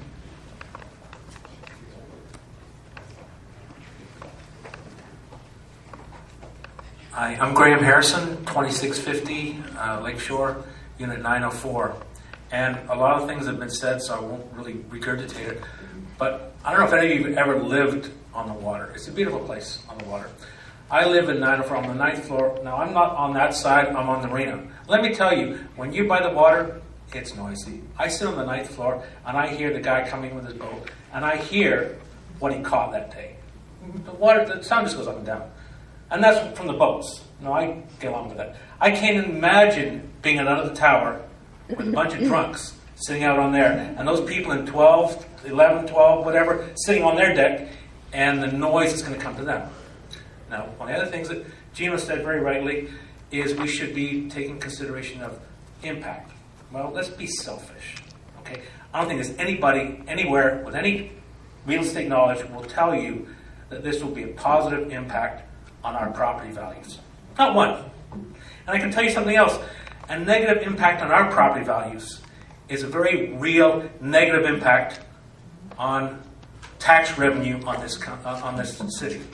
So when we take a look and say, what's this going to cost? There's also a financial cost, both to us. If our property, God forbid, went down 10%, or because of it, we did increase 10% on whatever we got, 200, 300, 400 units, what does that cost financially on the bottom line of this city? Let's just all talk dollars and cents. I mean, I don't know what it is, but I can guarantee you it's a hell of a lot more than any tax revenue you're going to get out of a restaurant. And the other thing that's funny is it is not a restaurant, it's a bar. I mean, the developer very clearly, when the question was asked, is the developer strong on a 2 a.m. closing? And I think I definitely heard, yes, that's imperative. Was it not? Wasn't that very... So there is no justification in this restaurant. It is absolutely a bar, because if it's not 2 a.m., the deal's off the table. The way I was interpreting it. And once again, there goes my property values, there goes the tax revenue. That's just dollars and cents. Thank you.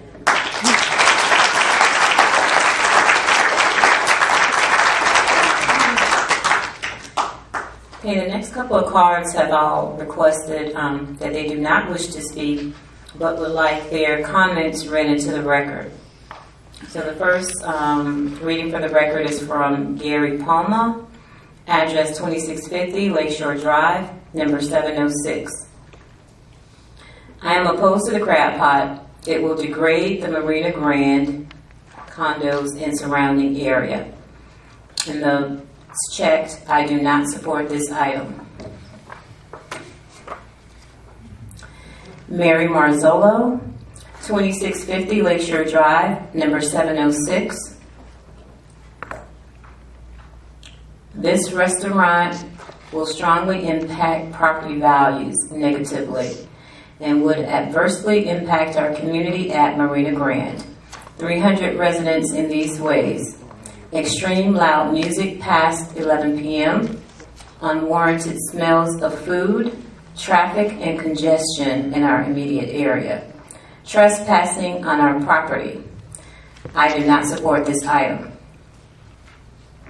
Brenda and Scott Grigg, 2650 Lakeshore Drive, number 2106. We do not want this restaurant.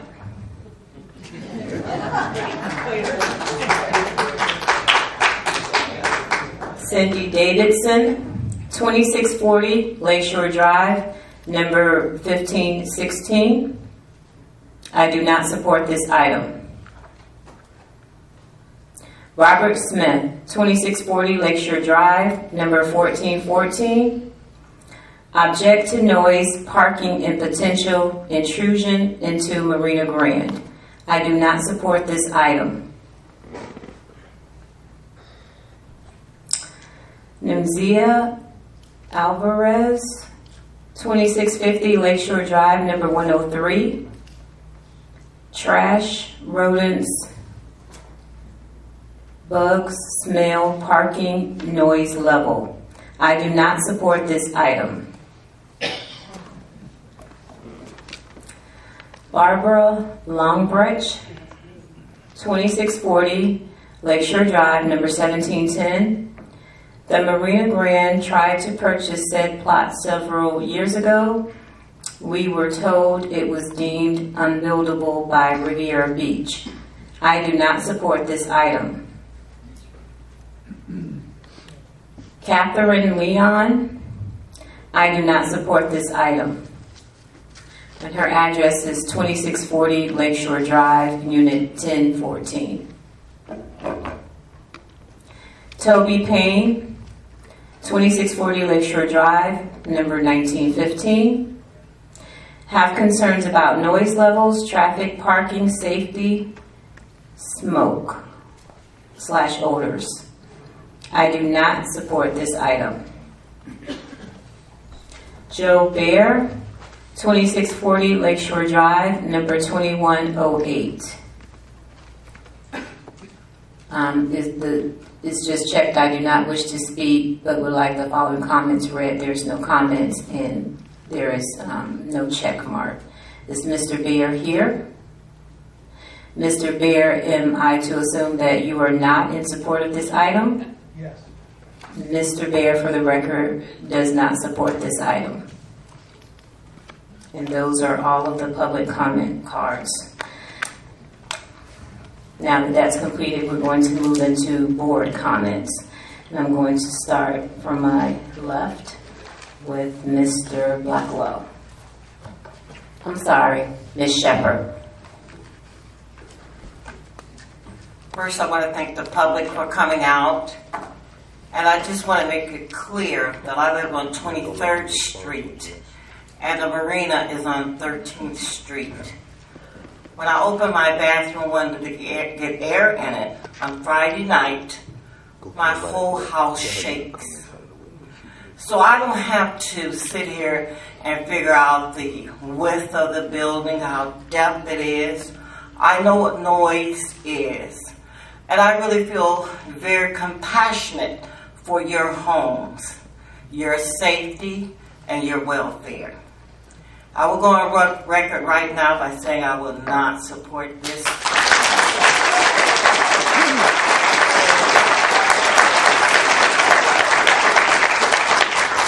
I can't do it. I'm the only one that voted against all of these dollar stores coming here. I know Riviera Beach has great potential, and this is not great potential.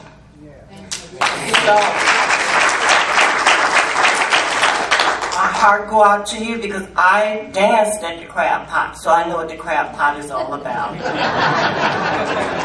And with that, Madam Chair, I thank you. Thank you, Ms. Shepherd. I need to go back to let staff and the applicant respond to the public comments. So, staff, if you want to go ahead and take that over. Sure, thank you, Chair. Although we received many comments, there's two items I wanted to point out specifically. One regarding traffic and the second regarding noise. If you look in your packet, there is a traffic concurrency standard approval letter from the county. So that TPSR letter is included, and it is approving the current traffic proposal and traffic study. The noise ordinance, so there's been a lot of discussion on noise, and specifically with the conditions of approval. So the times provided in the conditions of approval was really an additional safeguard that staff was trying to put on the property in order to guide and also inform everyone involved with this project what hours of operations could be like. There is a separate section, a city ordinance, that has been in place for some time now, and that governs noise standards within the city. That is section 11-171. So that provides specific decibel levels for what's considered daytime hours and nighttime hours. And nighttime hours are actually in between 8 p.m. and 7 a.m. And the decibel threshold for that time frame is 45 decibels, which is extremely low. During the daytime hours, I believe it's 50 decibels. So there is an existing noise ordinance in place. The difficulty with any noise ordinance is actually enforcing the ordinance. So from a staff perspective and a city perspective, we want to make sure that we lay out all of the regulations as early as possible in this potential approval process, so that way it's very clear throughout.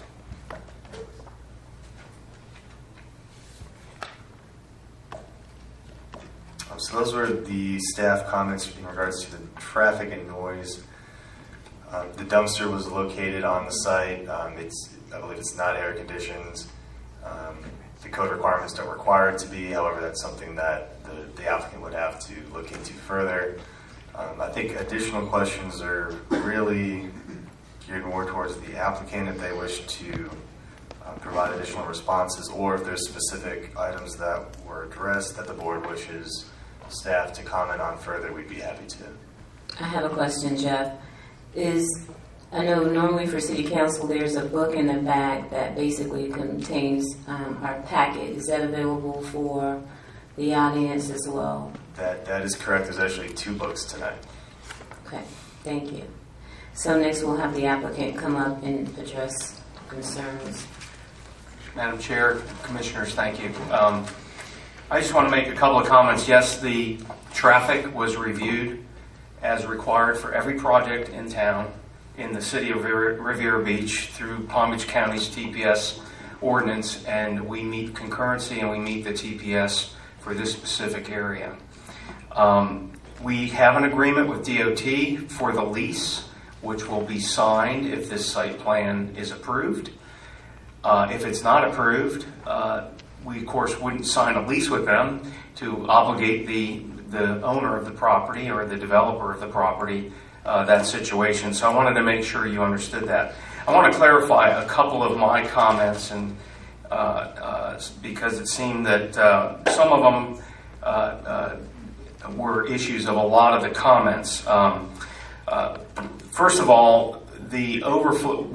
I want to continue to reiterate that your city council and your CRA developed a plan for this area, which includes this property. It's in the downtown development area. There is land development regulations that are in place for that. And your staff has indicated, as we have as well, indicated that we meet the standards that we're required to as anyone else in the city developing a piece of property. I indicated that we would be using a 75 space lease that was agreed to, and as it was also indicated that the developer of this project was the owner of the marina and the owner of the Marina Grand project. And when everyone bought in there, there was lease agreements for that marina to use certain parking. They also have approximately 76 spaces that are outside of the parking garage. The lease allows them to utilize 75 spaces wherever the marina has an agreement, and it does include the garage. However, the sequence of parking for this on a valet basis, or if the public wants to park there and walk the sidewalk, they would be able to park, first of all, in the closest parking lot that's outside the garage that is marina property. There is a second parking lot that is farther to the west that is also on marina parking lot and not in the garage. And there's a third parking lot that is surface parking and not in the garage that is on the other side of the street that the marina also has in their ownership. So the sequence of valet for that overflow would be to use the surface parking and then at last resort would use anything in the garage. The other reason is that there will be patrons that will probably be using the marina parking spaces in the garage that would possibly come over or walk over to the restaurant. Those people will be in that garage no matter what because they park there today as marina boaters and using that facility. So I wanted to clarify that. We will talk with staff about any golf cart use. It may not have been we may not utilize that, but we may have some ability to use that for staff being taken by valet to parking or whatever. So I wanted to clarify that. Jeff Gagnon indicated that you have a noise ordinance, and we've agreed that we have to abide by that noise ordinance. I have done a tremendous amount of noise evaluation in my career as a planner on almost every project that I do. We are all talking right here at about 50 55 decibels. I'm talking a little bit louder right now because I have amplified noise. We have agreed to meet the noise ordinance. We have to meet the noise ordinance of your code. So I don't know what else we can do that is consistent with every project in this city. They have to meet that noise ordinance. Okay. As far as the manatee safety goes, whether that marginal dock is 350 feet or 5 feet off the water, they will have to meet the Manatee Protection Code. They will have to meet the Fish and Wildlife Commission requirements. They will have to meet the FDEP, the Florida Department of Environmental Protection, and they will also have to meet the Army Corps of Engineers to obtain their permits for any kind of dock. And just remember, this is not a dock that is solid concrete all the way to the bottom. It's just like every other dock that is built within the city of Riviera Beach, at the city marina, at all the docks throughout the entire area in Riviera Beach, and it will have pilings that go down with at least 8 to 10 foot of separation, which the water flows all the way through. And I guarantee you that the manatees have complete access through all of the docks, particularly the ones in the Riviera Beach Marina that the city owns, and all the rest of the docks in that entire area. And the agencies will not issue a permit for any type of a dock that doesn't meet all the requirements, both federally and state. So I think you could rest assured that we are going to have to meet those requirements. Again, this is and your staff can address this. They indicated it in their staff report. This is a use by right. You have conditions of approval that we've met. We didn't say that the item is a deal killer at 2 o'clock. That is a standard that your staff has done because you have no standard. We can't, no bar or restaurant, no restaurant in this city can sell alcohol after 2 o'clock in the morning. So we just, the staff put that in there because there is nothing in the code that restricts that time frame other than the alcohol sales. This is a retail restaurant. So we agreed to those conditions. Conditions can be modified. That is something that's the purview of this commission.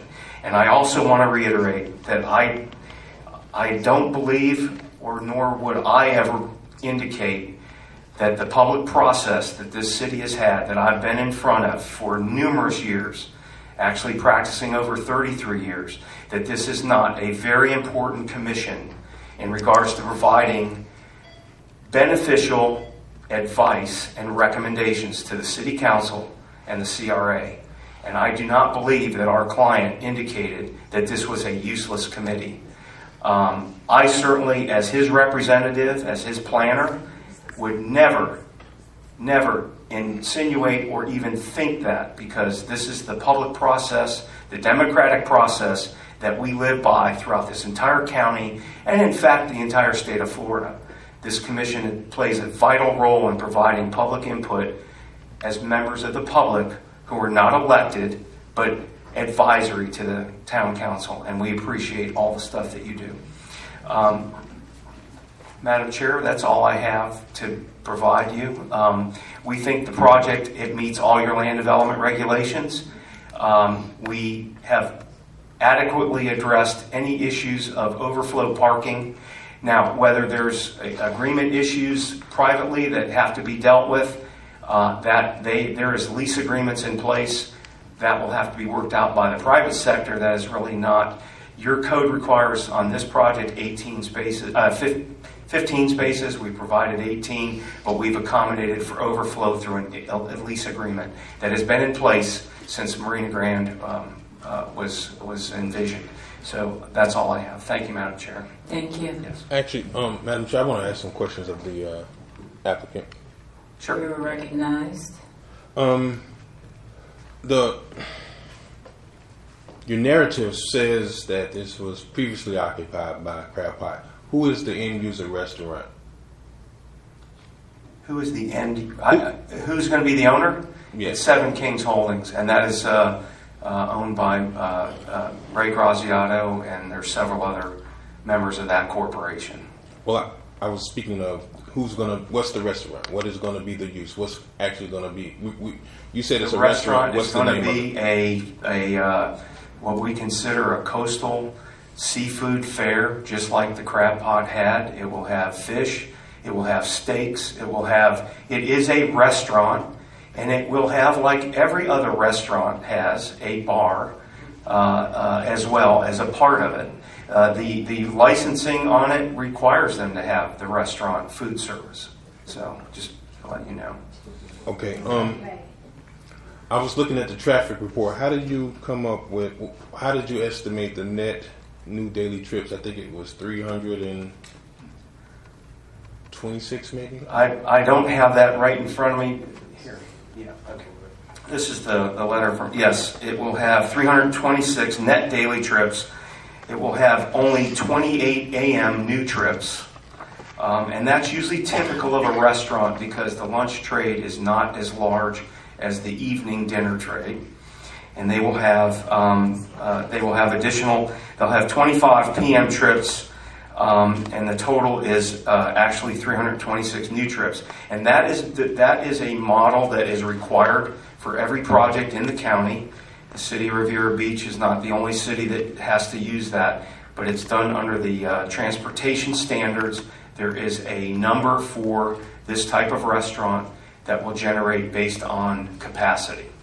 And this roadway has a capacity of X number of trips. They calculate the number of trips, new trips, as 326, and they determine if the level of service of that road is reduced, and it's done on a grade level, A, B, C, D, E. And we are not impeding or decreasing the service level of the road, and we are in compliance with the traffic performance standards that the city of Riviera Beach has adopted. Okay. Do you have any more questions, Mr. McCoy? Because you can continue, and then we'll go back down the line. I do. Just a couple more. It was mentioned about the easement, and I tried to pull it up on my computer, and it does appear to be an easement that is owned by, I'll get it here. It's associated with the marina. Yes. But it's so narrow, I couldn't determine on the eastern portion of Marina Grand how wide was that easement. Oh, you're talking about the walkway easement along the along the Marina Grand property? Well, I suppose it's a walkway. I didn't even. Yes, it is. It's a walkway. Yeah. My question is. Yeah, it's not part of this restaurant's easement, so it's the marina easement. Okay, so you can't speak to that? I can't speak to that easement because we don't have the right to use that specific easement at all. It's the marina. Right. Right. Well, my question is, Madam Chair. Excuse me. You can't speak out of turn. We can't hear. So we need to get clarification. We need to be able to hear, and we need to hear for the record as well. So go ahead and restate your question, Mr. McCoy. Okay, so you don't have permission to use it, and it was brought up. So I guess my question was, is that a part of the plan? Because it was mentioned today, and I had no knowledge of it, and I'm looking at it now. I didn't even, or could even tell from looking at it on the computer that it was just as wide as a walkway. So would you say that there's no plans to even use that? I think if you look at the corner of our plan, that easement is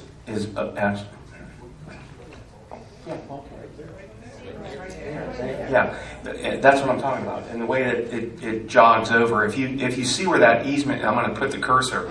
This is the easement. This is the bulkhead right here. This is the walkway easement.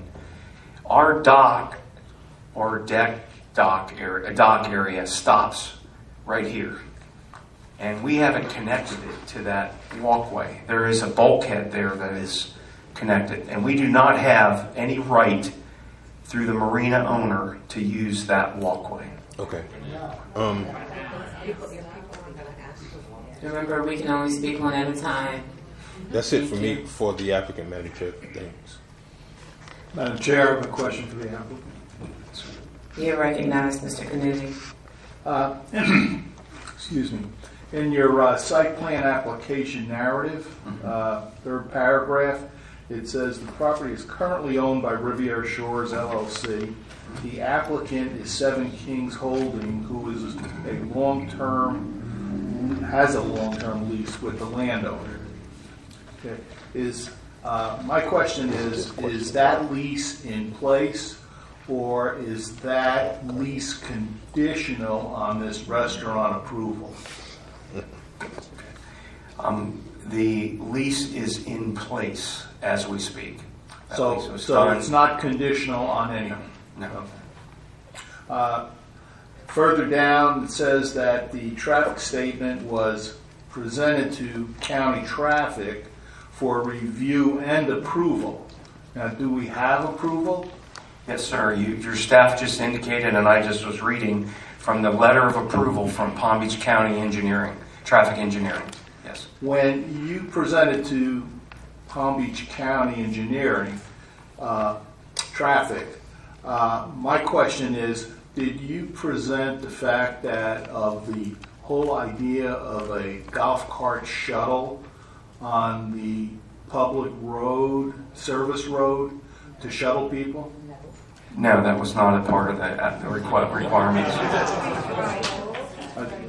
I mean, that's, excuse me, but that is a method of accessing people back and forth, which is done in numerous locations, and it may be an item that we use, it may be an item that we don't use. The traffic performance standards and the county review is for the number of daily and PM and AM trips that are generated from a use. There are a number of venues that use trolleys, buses, street legal golf carts to transport people back and forth to outlying parking areas or whatever throughout this entire county. It is a method that we possibly could use.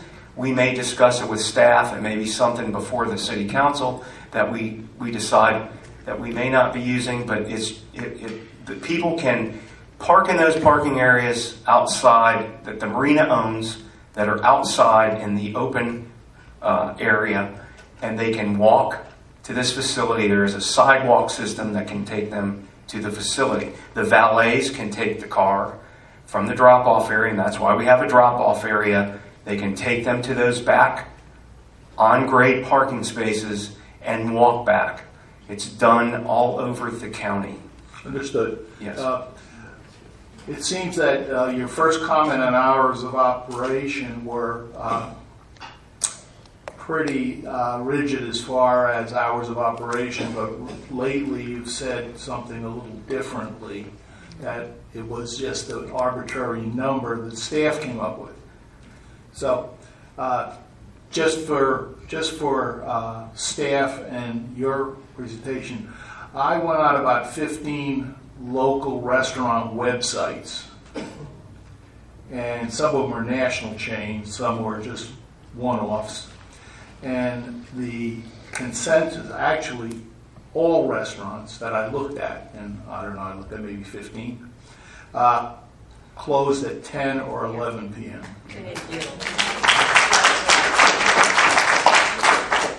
No other questions for the applicant? Mr. Canuti, if I could just make a comment on that. Really quick, please. It's a bar, it's not a restaurant. Go ahead, Mr. Gentile, really quick. Yes. The marketplace will actually dictate the time frame, because if there is, most of those restaurants may not have patrons that want to come after 10 o'clock or 11 o'clock. But that was an item because you have nothing in your code that indicates the time frame of closing. I think you do have an alcohol restriction so that after 2 o'clock, but that doesn't restrict the restaurants from being open. So staff put that in there. We didn't actually, I don't even think we gave you hours of operation. It was something that the staff conditioned, and we agreed with it. And that, of course, is open to your discussion. Thank you, Mr. Gentile. Thank you. No other questions for the applicant? I'm sorry, as I stated at the beginning of the meeting, just to state it one more time, the 2 p.m. time was put as a condition, 2 a.m., thank you, 2 a.m. time was put as a condition of approval because the code is silent as far as hours of business operation, meaning there is no code section that governs that. So the alcohol section of our code says that alcohol sales must stop at 2 a.m. So that's where that reference point came from. Thank you, Jeff. We are under board comments, Yeah, so Mr. Canuti, we're going to hold that because we're under board comments, and we need to go back to Mr. Blackwell, and then you can, in your board comments, you can ask the applicant to come back to the podium. Okay, Mr. Blackwell. Thank you. First and foremost, I would like to thank all the residents of Marina Grand for coming out, sharing their concerns, and helping us with this matter that we have before us to deliberate upon. I do not live in Marina Grand, but I hear you. I hear you. I know the applicant is represented by an attorney, and attorneys will do their best for their applicant or the person they represent. But I don't think that the 2 a.m. operation of hours is a genuine thing that's going to make or break this deal. I think that there are some people in this room know that this restaurant would be a good idea. It would be an economic boost for our community. But however, we're going to ask that the applicant be a little reasonable and come back and be a good neighbor. I think there's a lot of opportunity that if we work together that this could come to fruition. I would like to see that land developed. It's probably going to be developed one way or another, sooner or later.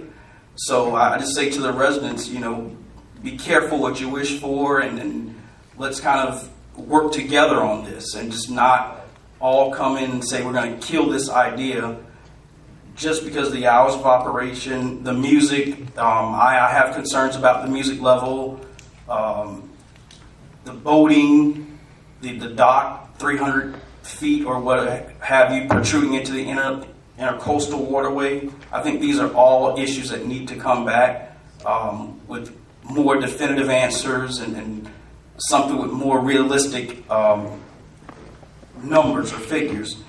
The parking,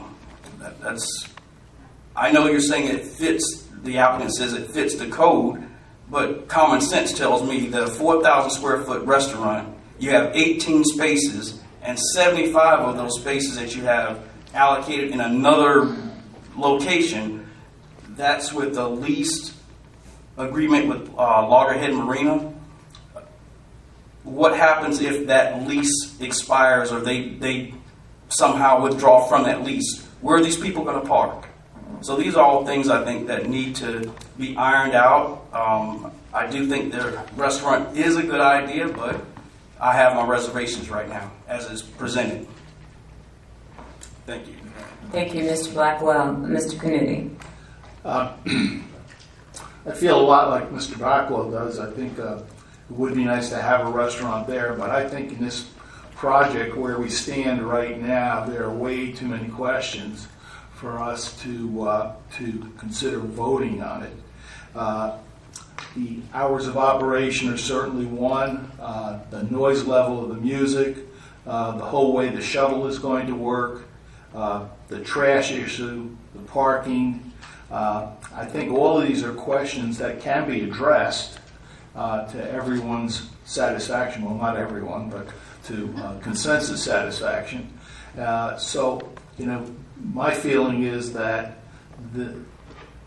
that this needs to go back to staff for a lot more work before it comes back here. So, no other questions. Thank you, Mr. Canuti. Mr. Brown, your board comments? No comments. Thank you, Mr. Brown. Mr. Gustafson? I want to thank the public for coming out and voicing all their concerns and opinions. I also agree that there are some major concerns with the operation ahead of us here. One thing in particular is the parking, the shuttle, and the off-site location with the lease. The dock length frightens me as well as the trash and the noise. No other comments. Thank you. Mr. Galvin. The comments that I have already been spoken, but I would like to ask about security. I've heard nothing about security.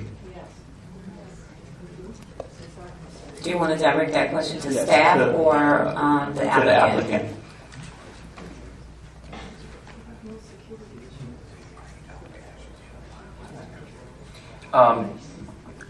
The project was reviewed by your police department. We've agreed to do the conditions that they have.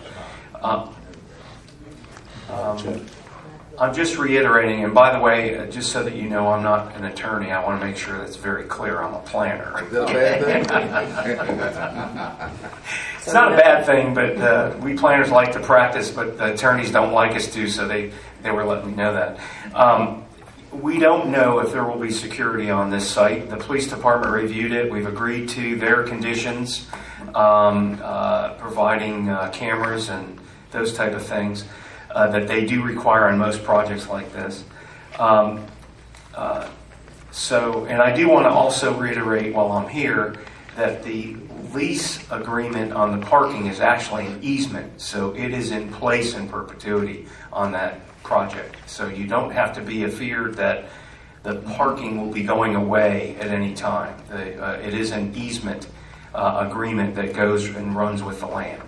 So that was done by the owner who owned it all and is still here today asking you for approval for the restaurant. So Thank you, Mr. Gentile. Yes, ma'am. Vice Chair McCoy, your board comments, please. Yeah,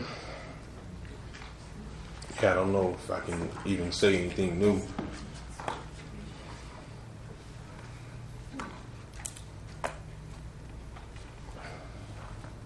I'm just lost because, I seen that it was stated in the applicant's narrative that it was consistent with the code, but that's only the code as far as zoning. But there are some other things in the code that brings up questions, certainly related to the compatibility of its adjacent uses. And there are a lot of things that's still outstanding. The parking is certainly one for me.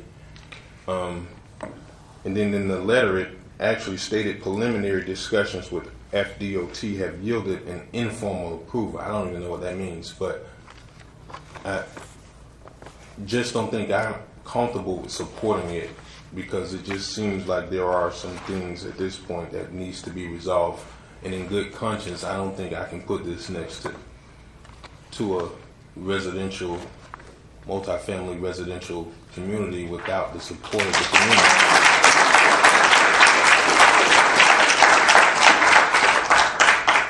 And not by petition or popular opinion. I certainly support the development, but we have to be good neighbors because there are several points, well, I guess it's indicated several times in our code. And I'll just take one for example. And this actually speaks to a different district, but it says no operational activity shall be allowed in any neighborhood commercial district which would disturb or annoy the residential inhabitants in the adjacent or nearby residential areas.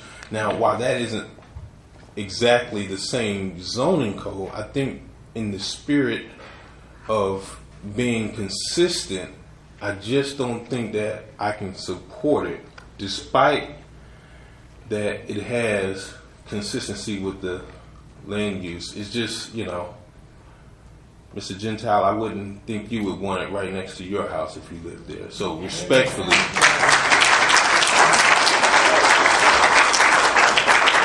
I'm not doing it for applause, but I just want to say this. It's just hard to ignore when I got at least 50 people that came out to a meeting to voice their opposition to it. It's just something I cannot ignore. So with that, Madam Chair, I don't know where we go from here, but those are my comments from now. We go to my comments, and then we're going to entertain a motion. So my comments, I did get the opportunity to ask staff questions and the applicant, and what I feel is nothing new that hasn't already been discussed. So at this time, do we have a motion?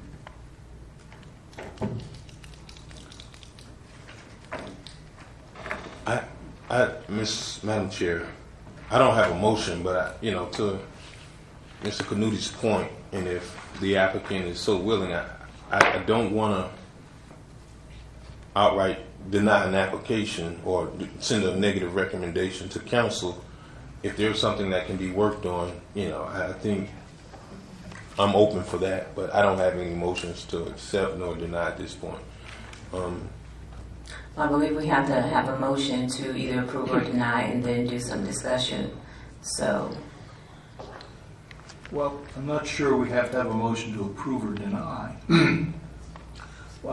Since there were so many questions surfaced, we can send this back to staff to do some more work and bring it back with a lot of these questions answered. Some of them, I know some of the people in the audience said they'd like to have a restaurant there. And some of the people didn't want it in any case. And that would be kind of like a normal reaction. I think if we send this back to staff, and staff with Mr. Gentile and some input from maybe a representative from Marina Grand, we may be able to work it out. If we can't work it out, then we have a yay or nay vote. So, Mr. Canuti, we would. Mr. Gentile. I'm sorry. Yeah. I'm sorry. I haven't recognized you. I'm sorry. Yeah, I would like to hear what he has to say. Okay, so did you have a question specifically for him? Because no, it seems like based on the board comments, he's ready to make some kind of statement. Okay, well, I have a question first of staff. How are we proceeding? Is there still a motion that needs to be made, or can we give just a recommendation to push this back to staff for further review? What is the direction of staff? So at this point, the Planning and Zoning Board can make any motion they choose to make. However, being that there are multiple outstanding questions, I believe that the development team and Mr. Gentile probably would like the opportunity to come back with more thorough responses to some of the questions, and staff would, as Mr. Canuti indicated, want to work with the development team and make sure that we at least provide very thorough answers, and then that way the board can review those questions and answers at an upcoming meeting, potentially, I think it's the 25th is our next meeting. So I think that the questions, and I can defer to Mr. Gentile, but I think answers to the questions can be generated before that meeting, and you could bring it back with further responses, because at this point it seems there are just multiple outstanding questions that need more work. Okay. Based on that, Madam Chair? Yes, Mr. Canuti, you recognized. Yeah, I'll make a motion that we send this project back to staff for review and answer, and bring it back with the answers to the multiple questions that are brought up. And I would recommend also in that motion that between staff, Mr. Gentile, and representative from Marina Grand to work on this together. Yeah, Is there a second? I will second it with one caveat. I think there is also a question as to what type of establishment, Mr. Gentile, this is going to be. Is it a bar or is it a restaurant? Is it going to be operated as a bar, restaurant, or a restaurant? So there's clearly a definitive difference between the two, but if we could, I'm just going to have that very brief answer on the restaurant, but I would like to ask Mr. Canuti and the Commission to consider us coming back to the June meeting with our answers and responses and working it out with staff and others, if that would be possible. Thank you. So there's a motion on the floor and a second, which includes the question, the definition that will be added, and that was one of the many questions that was posed by the residents and also the board, so that should be included. I will modify the motion to include that issue. Okay. Is there a second on that amendment? Yes, second. Okay, roll call. John Gustafson, Yes. James Scallon, Yes. Margaret Shepard, No. Edward Canudi, Yes. Corey Blackwell Sr., Yes. Travis McCoy, Yes. Renee James, Yes. 6 yes, 1 no, motion passes. Thank you. And that will be the date. Did you set the date for it? I think staff will set the date. Okay, I'll let staff, yes.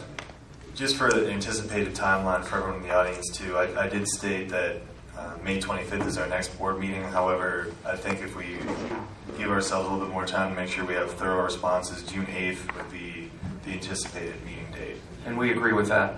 Thank you.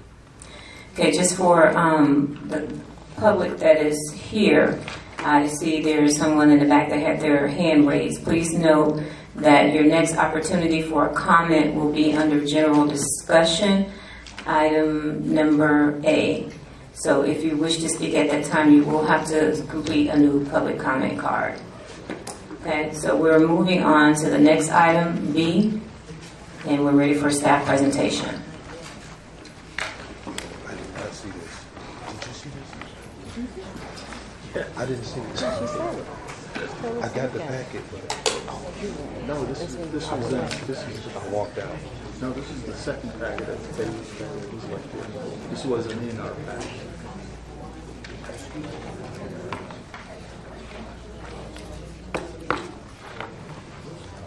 Thank you, Chair. Under new business, letter B is a resolution of the City Council of the City of Riviera Beach, Palm Beach County, Florida, approving a site plan and special exception application from Cateau Holdings, LLC, to build and operate an 8,078 square foot warehouse with accessory office on a vacant parcel of land, approximately 1 acre in size, identified by parcel control number 5642422600000010, located on the north side of the intersection of Haverhill Road and Haverhill Business Parkway, within the general industrial zoning district, and providing for an effective date.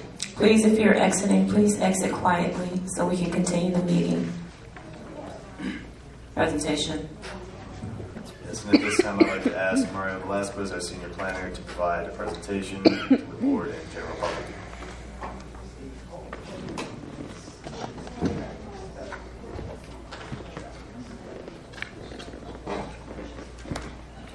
Good evening, everyone.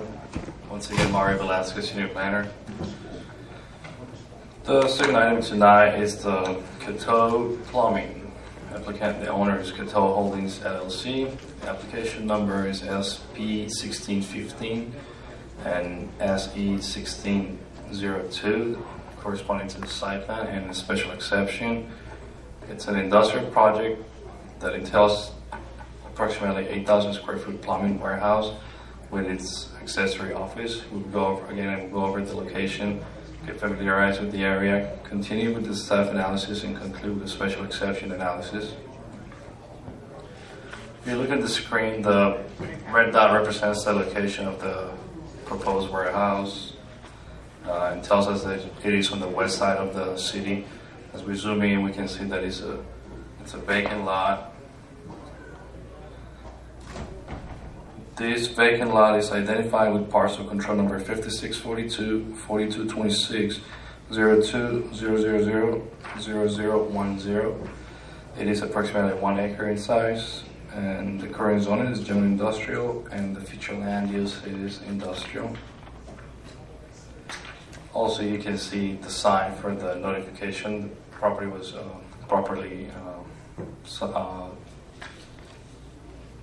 we put a sign for notification. Anyone that drives by, everyone within 300 feet was sent a postcard also informing them of the application of this property. that's required by this special exception. Now on the screen you can see that the picture shows standing on the like on the center of the property, the neighbors to the north and to the east. They are, one is an industrial warehouse and the other is vacant. They're both joint industrial. From the same point, looking south and west, we have mainly the Howard Hill roadway, and across that street we just have green area, and that's actually Palm Beach County unincorporated. Now we have the site plan that shows the placement of the building, the warehouse, and the proposed parking. Now we have the proposed landscape showing adequate landscaping to provide buffer and beautification to the site. Now we have a rendering showing what the proposed building would look like if built. For the staff analysis, as far as the proposed development, the applicant is proposing to develop an 8,078 square feet warehouse with accessory office use.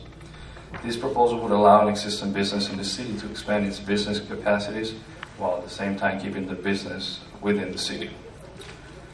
Also, the proposed use complies with the city's land development regulations for the general industrial IG zoning district, providing that a special exception approval is granted by the city council for the warehouse use.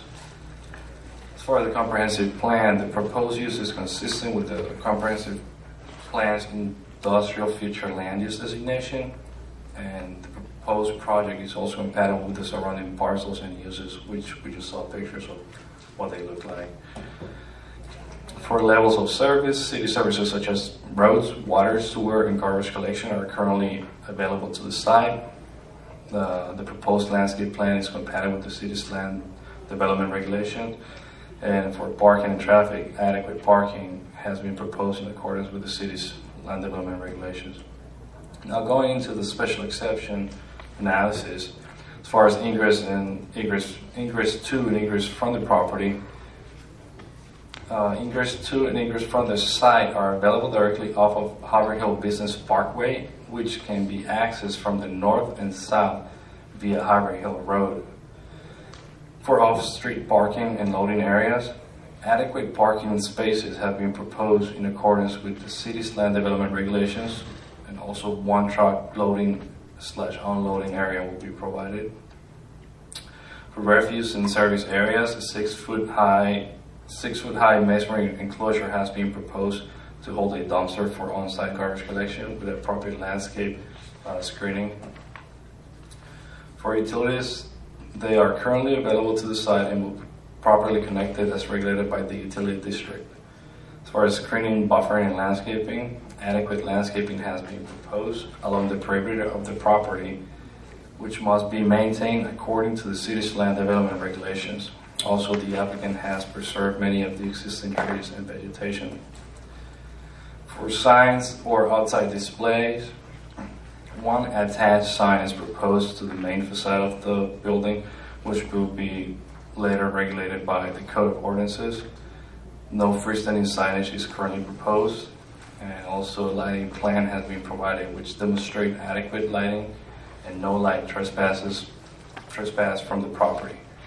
As far as required yards and open spaces, adequate yard and open space has been proposed in accordance with the city's land development regulations. Now, for staff conclusion, city staff advises that the Planning and Zoning Board review and consider all information presented and provide a recommendation to the City Council. If the Planning and Zoning Board chooses to recommend approval, city staff recommends including the following conditions of approval. A 2-year landscaping performance bonds for 110% of the value of landscaping and irrigation. Number 2, construction and landscaping improvements must be initiated within 18 months of the effective date of this resolution in accordance with section 31-60B.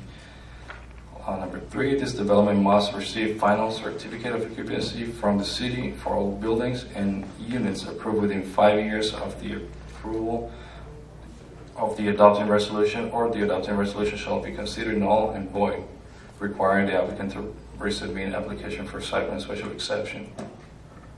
Number 4, all future advertisements state that the development is located in the city of Riviera Beach. Number 5, once approved, this resolution shall supersede any previous site plan approval resolutions associated with this property, causing previous site plan approval resolutions to be null and void. And number 6, City Council authorizes city staff to approve future amendments to the site plan administratively, so long as the site plan does not deviate greater than 5% from the originally approved site plan.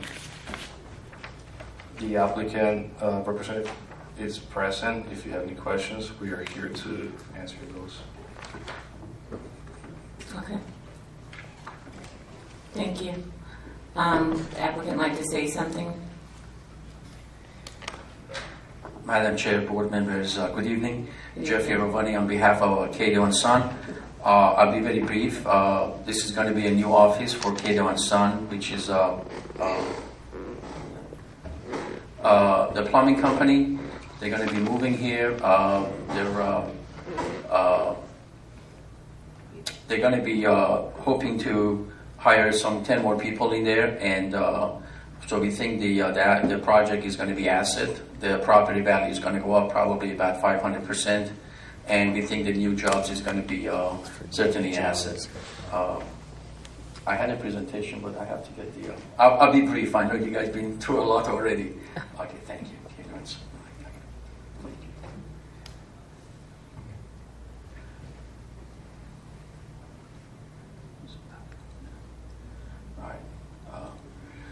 This is the location.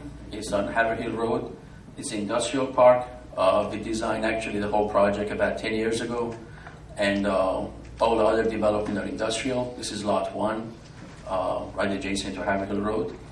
This is our site plan.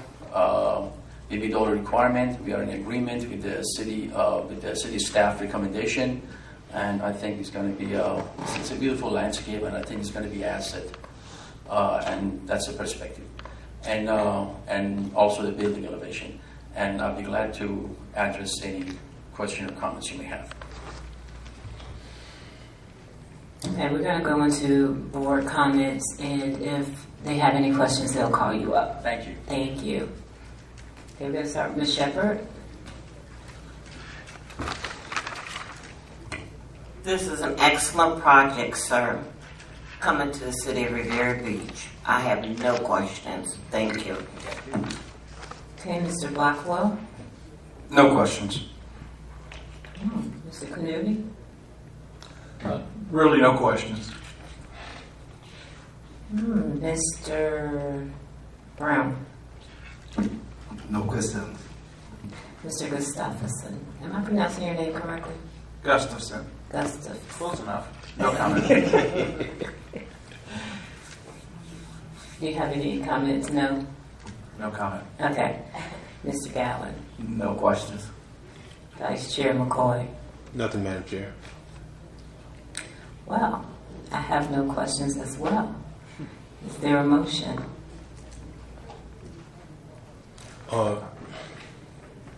I move to approve with staff's conditions.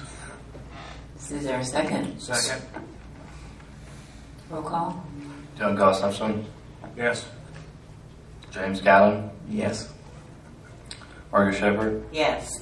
Edward Clooney, Yes. Corey Blackwell Sr., Yes. Chadwick McCoy, Yes. Ronnie James, Yes. unanimous voting, motion approved. Thank you. Thank you. Thank you for sitting through that. Okay, general discussion. I'm sorry, Madam Chair. I believe the board reordered the agenda. I think the nomination of chair and vice chair is up next. Thank you for reminding me. So at this point in time, our process for nomination of chair and vice chair is the floor is opened up for nominations of the chairperson, and you could either nominate an alternate board member or yourself. That person has the opportunity to either accept or decline that opportunity. Once everyone has the opportunity to nominate somebody, the floor will close, and the board will make a selection on the final nominated chairperson. So at this point in time, the floor is open for any nominations for chairperson. I'd like to renominate Mrs. Renee James as a chairperson. Second.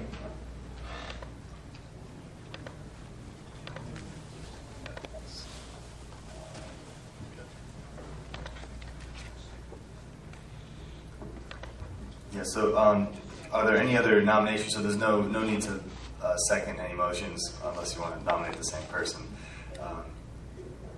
So anyone can nominate anybody else, and Ms. James, would you accept that nomination? Yes. Okay, are there any other nominations for chairperson? It seems as if, would you like to do a roll call vote or just a consensus? Consensus. Okay, Ms. James, congratulations. You're once again chairperson. Thank you. Thank you, board. My speech thanking you for your last year of service is not timely anymore, so we'll have to edit that and change it to 2 years in addition to your previous experience as chair. So at this point, we open the floor for nomination of vice chair. I nominate Trogic McCoy. Second. I'll let Ms. James, the chairperson, handle it at this point, I think. Any other nominations? Consensus? Congratulations, Mr. McCoy. If he accepts. Madam Chair, I have to accept first. I'm sorry. So are you going to ask me? Do you accept? Can we table it and I think about it? I accept. Congratulations. Okay, now moving to general discussion and public comments. So I have 2 comment cards. First up will be Mary Graham.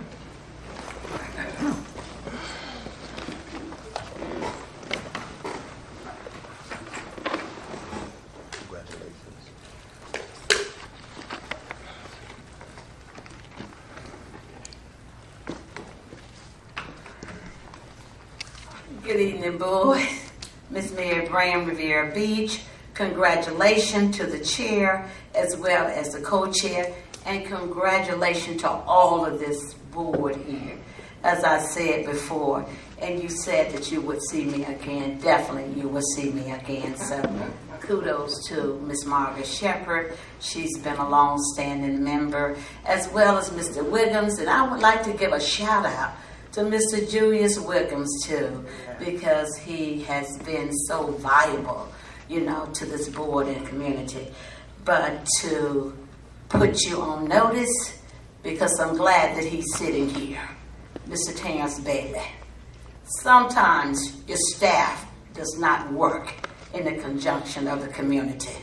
We just finished Odyssey, and the residents spoke loud and clear. This man here, that sits here, that was put in a position, he's trying to bring in Odyssey again under Bells and Kane over at 900 West 15th Street. Now you know where West 15th Street is over there, almost near Barack Obama Highway, and over there it's also adjacent to the surrounding neighborhoods. He even wanted it expedited. I have the critical elements here, and I also have other details about it too. He wants this project expedited with priority, Mr. Terrence Bailey. Yes. So they're coming in on the Bell and Kane and Odyssey. And guess what else that they are doing here too? 24 storage tanks. Can you believe this again? This hideous nonsense, this impediment of derelict, irresponsible leadership to our community and trying to destroy our community. We set up an overlay district way out west out there to address these type of things that we say, no, you can't have chemicals and stuff. We went through Chloe White in this city here. And a lot of the evidence was brought out about Chloe White, how it infested these kids. And this is why some of the kids and residents are like they are today, because they was imposed by these chemicals that filtrated the air. You couldn't get Odyssey in one way, so you trying to bring in Odyssey in another way. We say no. We say respect the community and respect the well-being of the entire community from the north, south, east, and west. Ms. Graham does not come parlaying about you one against the other. What is good for one is good for all. And we say this is a hideous process again. And they are trying to set up the exterior tanks outside. So we say no to this project here. And we say stop this travesty. This man Bailey here, he wants to expedite it. It's evidence right here. If you all would like copies of it, Ms. Brown will furnish you the copies because it's hot pressed. So we are at this same thing again. It has been signed, an application number, and they tried to sneak it, all of this stuff in here on the residents. Yes, yes, yes. This is what's going on now. And it's all at the hands of this so-called community director that was appointed prior to us getting a city manager in here. So and he wants to expedite this. And when we stand here and say these underlaying parlays, yes, it is. It is happening right underneath our noses here. Thank you, Ms. Thank you. Next up, we'll have Randy Powell. Hello, once again, I'm Randy Powell from Marina Grand, 2640, Unit 611. I just wanted to, we had an opportunity to listen to the developer and then us and the developer talked again. I just wanted to speak real quickly from the community's point of view again. We cannot thank you all enough for taking the time, especially looking up something in the middle of a meeting to make sure that there is actually an easement and what all goes on. We appreciate all your efforts and we want to work with you. I believe somebody up there made mention that for them to go back, reevaluate the stuff and to come together with possibly even a member of Marina Grand to go ahead and make sure that we can come up to the same page. I happen to be on the board of Marina Grand. I'm the treasurer. Gino Tonetti here is the president, and he and I have reached out to them and given them our contact information with the hopes that they can contact us and that we can come up with a solution that's amicable towards everybody, especially the fact of this charade that it's a restaurant. The only restaurant I know that's open at 1 a.m. is Denny's, and they're not opening up at Denny's. So we want to make sure that our family lives are protected. If there's a restaurant in there, I actually kind of like the idea, but it would have to be a restaurant. You look at what Sailfish Marina's got. Something like that, well, sure. But a 350-foot dock, I have to make mention of that also. My God, that's longer than Sailfish Marina. You're going to put those guys out of business. But anyhow, I just wanted to say thank you very much. I think you guys are doing a great job, and thank you very much for hearing us. Thank you, Mr. Powell. Did you give the developer your information tonight to Mr. Gentile? That was just tonight? Yes. Okay. Yes, that was this evening after we stepped out for a second and gave him the information. Okay, great. Thank you. Just a few points that I'd like to make. Really quick, Mr. Yes, I will. Submit a card. I'm going to need you to submit a card too, since you're speaking. Okay, go ahead. The only thing I want to say that we are not here to try to derail this project. The only thing we're trying to do is to safeguard the safety and the value of our properties. And thank you so much for, actually you brought up many points that I think are very valid for you to consider. The only thing I'd like to say, let us have time to evaluate and to have a conversation with them so we can come to an understanding in this project. And I think for them to come back as soon as the June board meeting, I think is a little bit stretched this part, because you know, to a certain extent, if we don't see eye to eye, then it's for us to come back for requesting a traffic study to counterbalance their traffic study, evaluate impact, social impact, economic impact of the facility, which is going to take time. So it's for both of us interest to be able to come to a resolution on this project.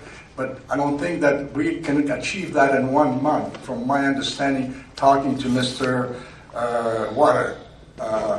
So if we can somehow maybe work it out, give it a little bit of time, so we don't reinvent the wheel twice, or go back to twice in front of you. That is my primary concern, is to give us the time to be able to review this thing and to talk to these people, so we can become a very good neighbors, and everyone else is.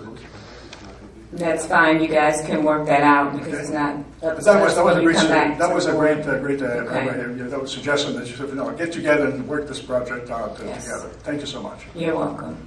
Can I just say one thing? I need you to fill out a comment card, because we can't. I don't have a comment card. I need Mr. Toretti. Please do a comment card before you leave.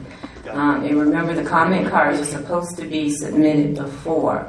So we don't have anyone right here right now. So just really quick. Very quick. State your name and address for the record. Edward Payne, 2640 Lakeshore Drive. We have a unit 1915. Just very quickly to the staging of the next meetings. Just be cognizant of the fact that we had 50 or so people here today at this meeting, but also be aware that many of our residents have traveled north to visit family, and they have second homes, and they're back north. And most of them are not going to be back, and a lot more people like myself will be leaving shortly. We won't be back until the end of the summer. So I saw that comment in the packet, and what I would say to that is you guys do have a board.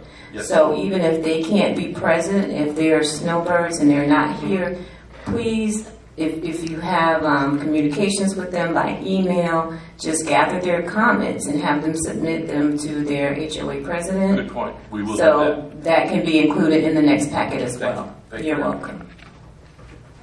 Okay, we're going to move on to correspondence.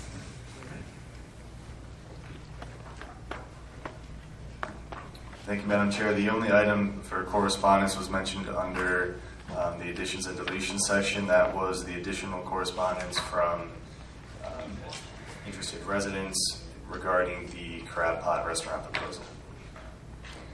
Okay, so planning and zoning board comments, project updates. I do have a comment card for Mary Bram. Can she submit a comment card for general discussion for upcoming P&Z board?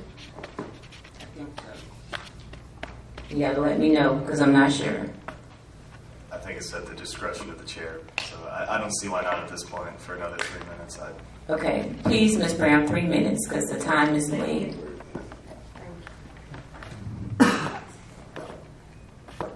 Ms. Mayor Bram, Riviera Beach, the upcoming projects. So like I said, it is noted that he's trying to expedite this. And it is also Bells and Odyssey intent to construct, in spite of a well-known sentiments from the council as well as the residents. I have residents here tonight too, was opposed to this also too. So, so I am here as well as with the community to voice our great concern. And if he is trying to expedite this and trying to slip it in here, we are well aware of it, to put them definitely on notice. And we say no to this, to construct a 24 storage tanks. You go from 8 now to 24, and you uses the exterior outside. See, Bell and Crane, you're partnering up with them because he wants to get rid of whatever he have and to try to slip this in here. Do you know it is great industrial components and businesses on that area, and still as well as those schools are still is all over in that area and all over in this side too. So we did this. So we asking you all to consider, and for them to consider that overlay district out there. Michael Brown was not sitting here for nothing. If you all observed him, he was here too. So it is the same players from the play prior, and these same players are playing here now, and we will not play. Thank you. Thank you, Ms. Brown. Upcoming P&Z meeting, staff. Really quick. Yes, at this time we don't necessarily have an item for the May 25th meeting, so that may be canceled. I will, however, follow up with an email to the board at least a week in advance. So it might be June 8th. Okay. Is there a motion for adjournment? Motion to adjourn. Good night, everyone.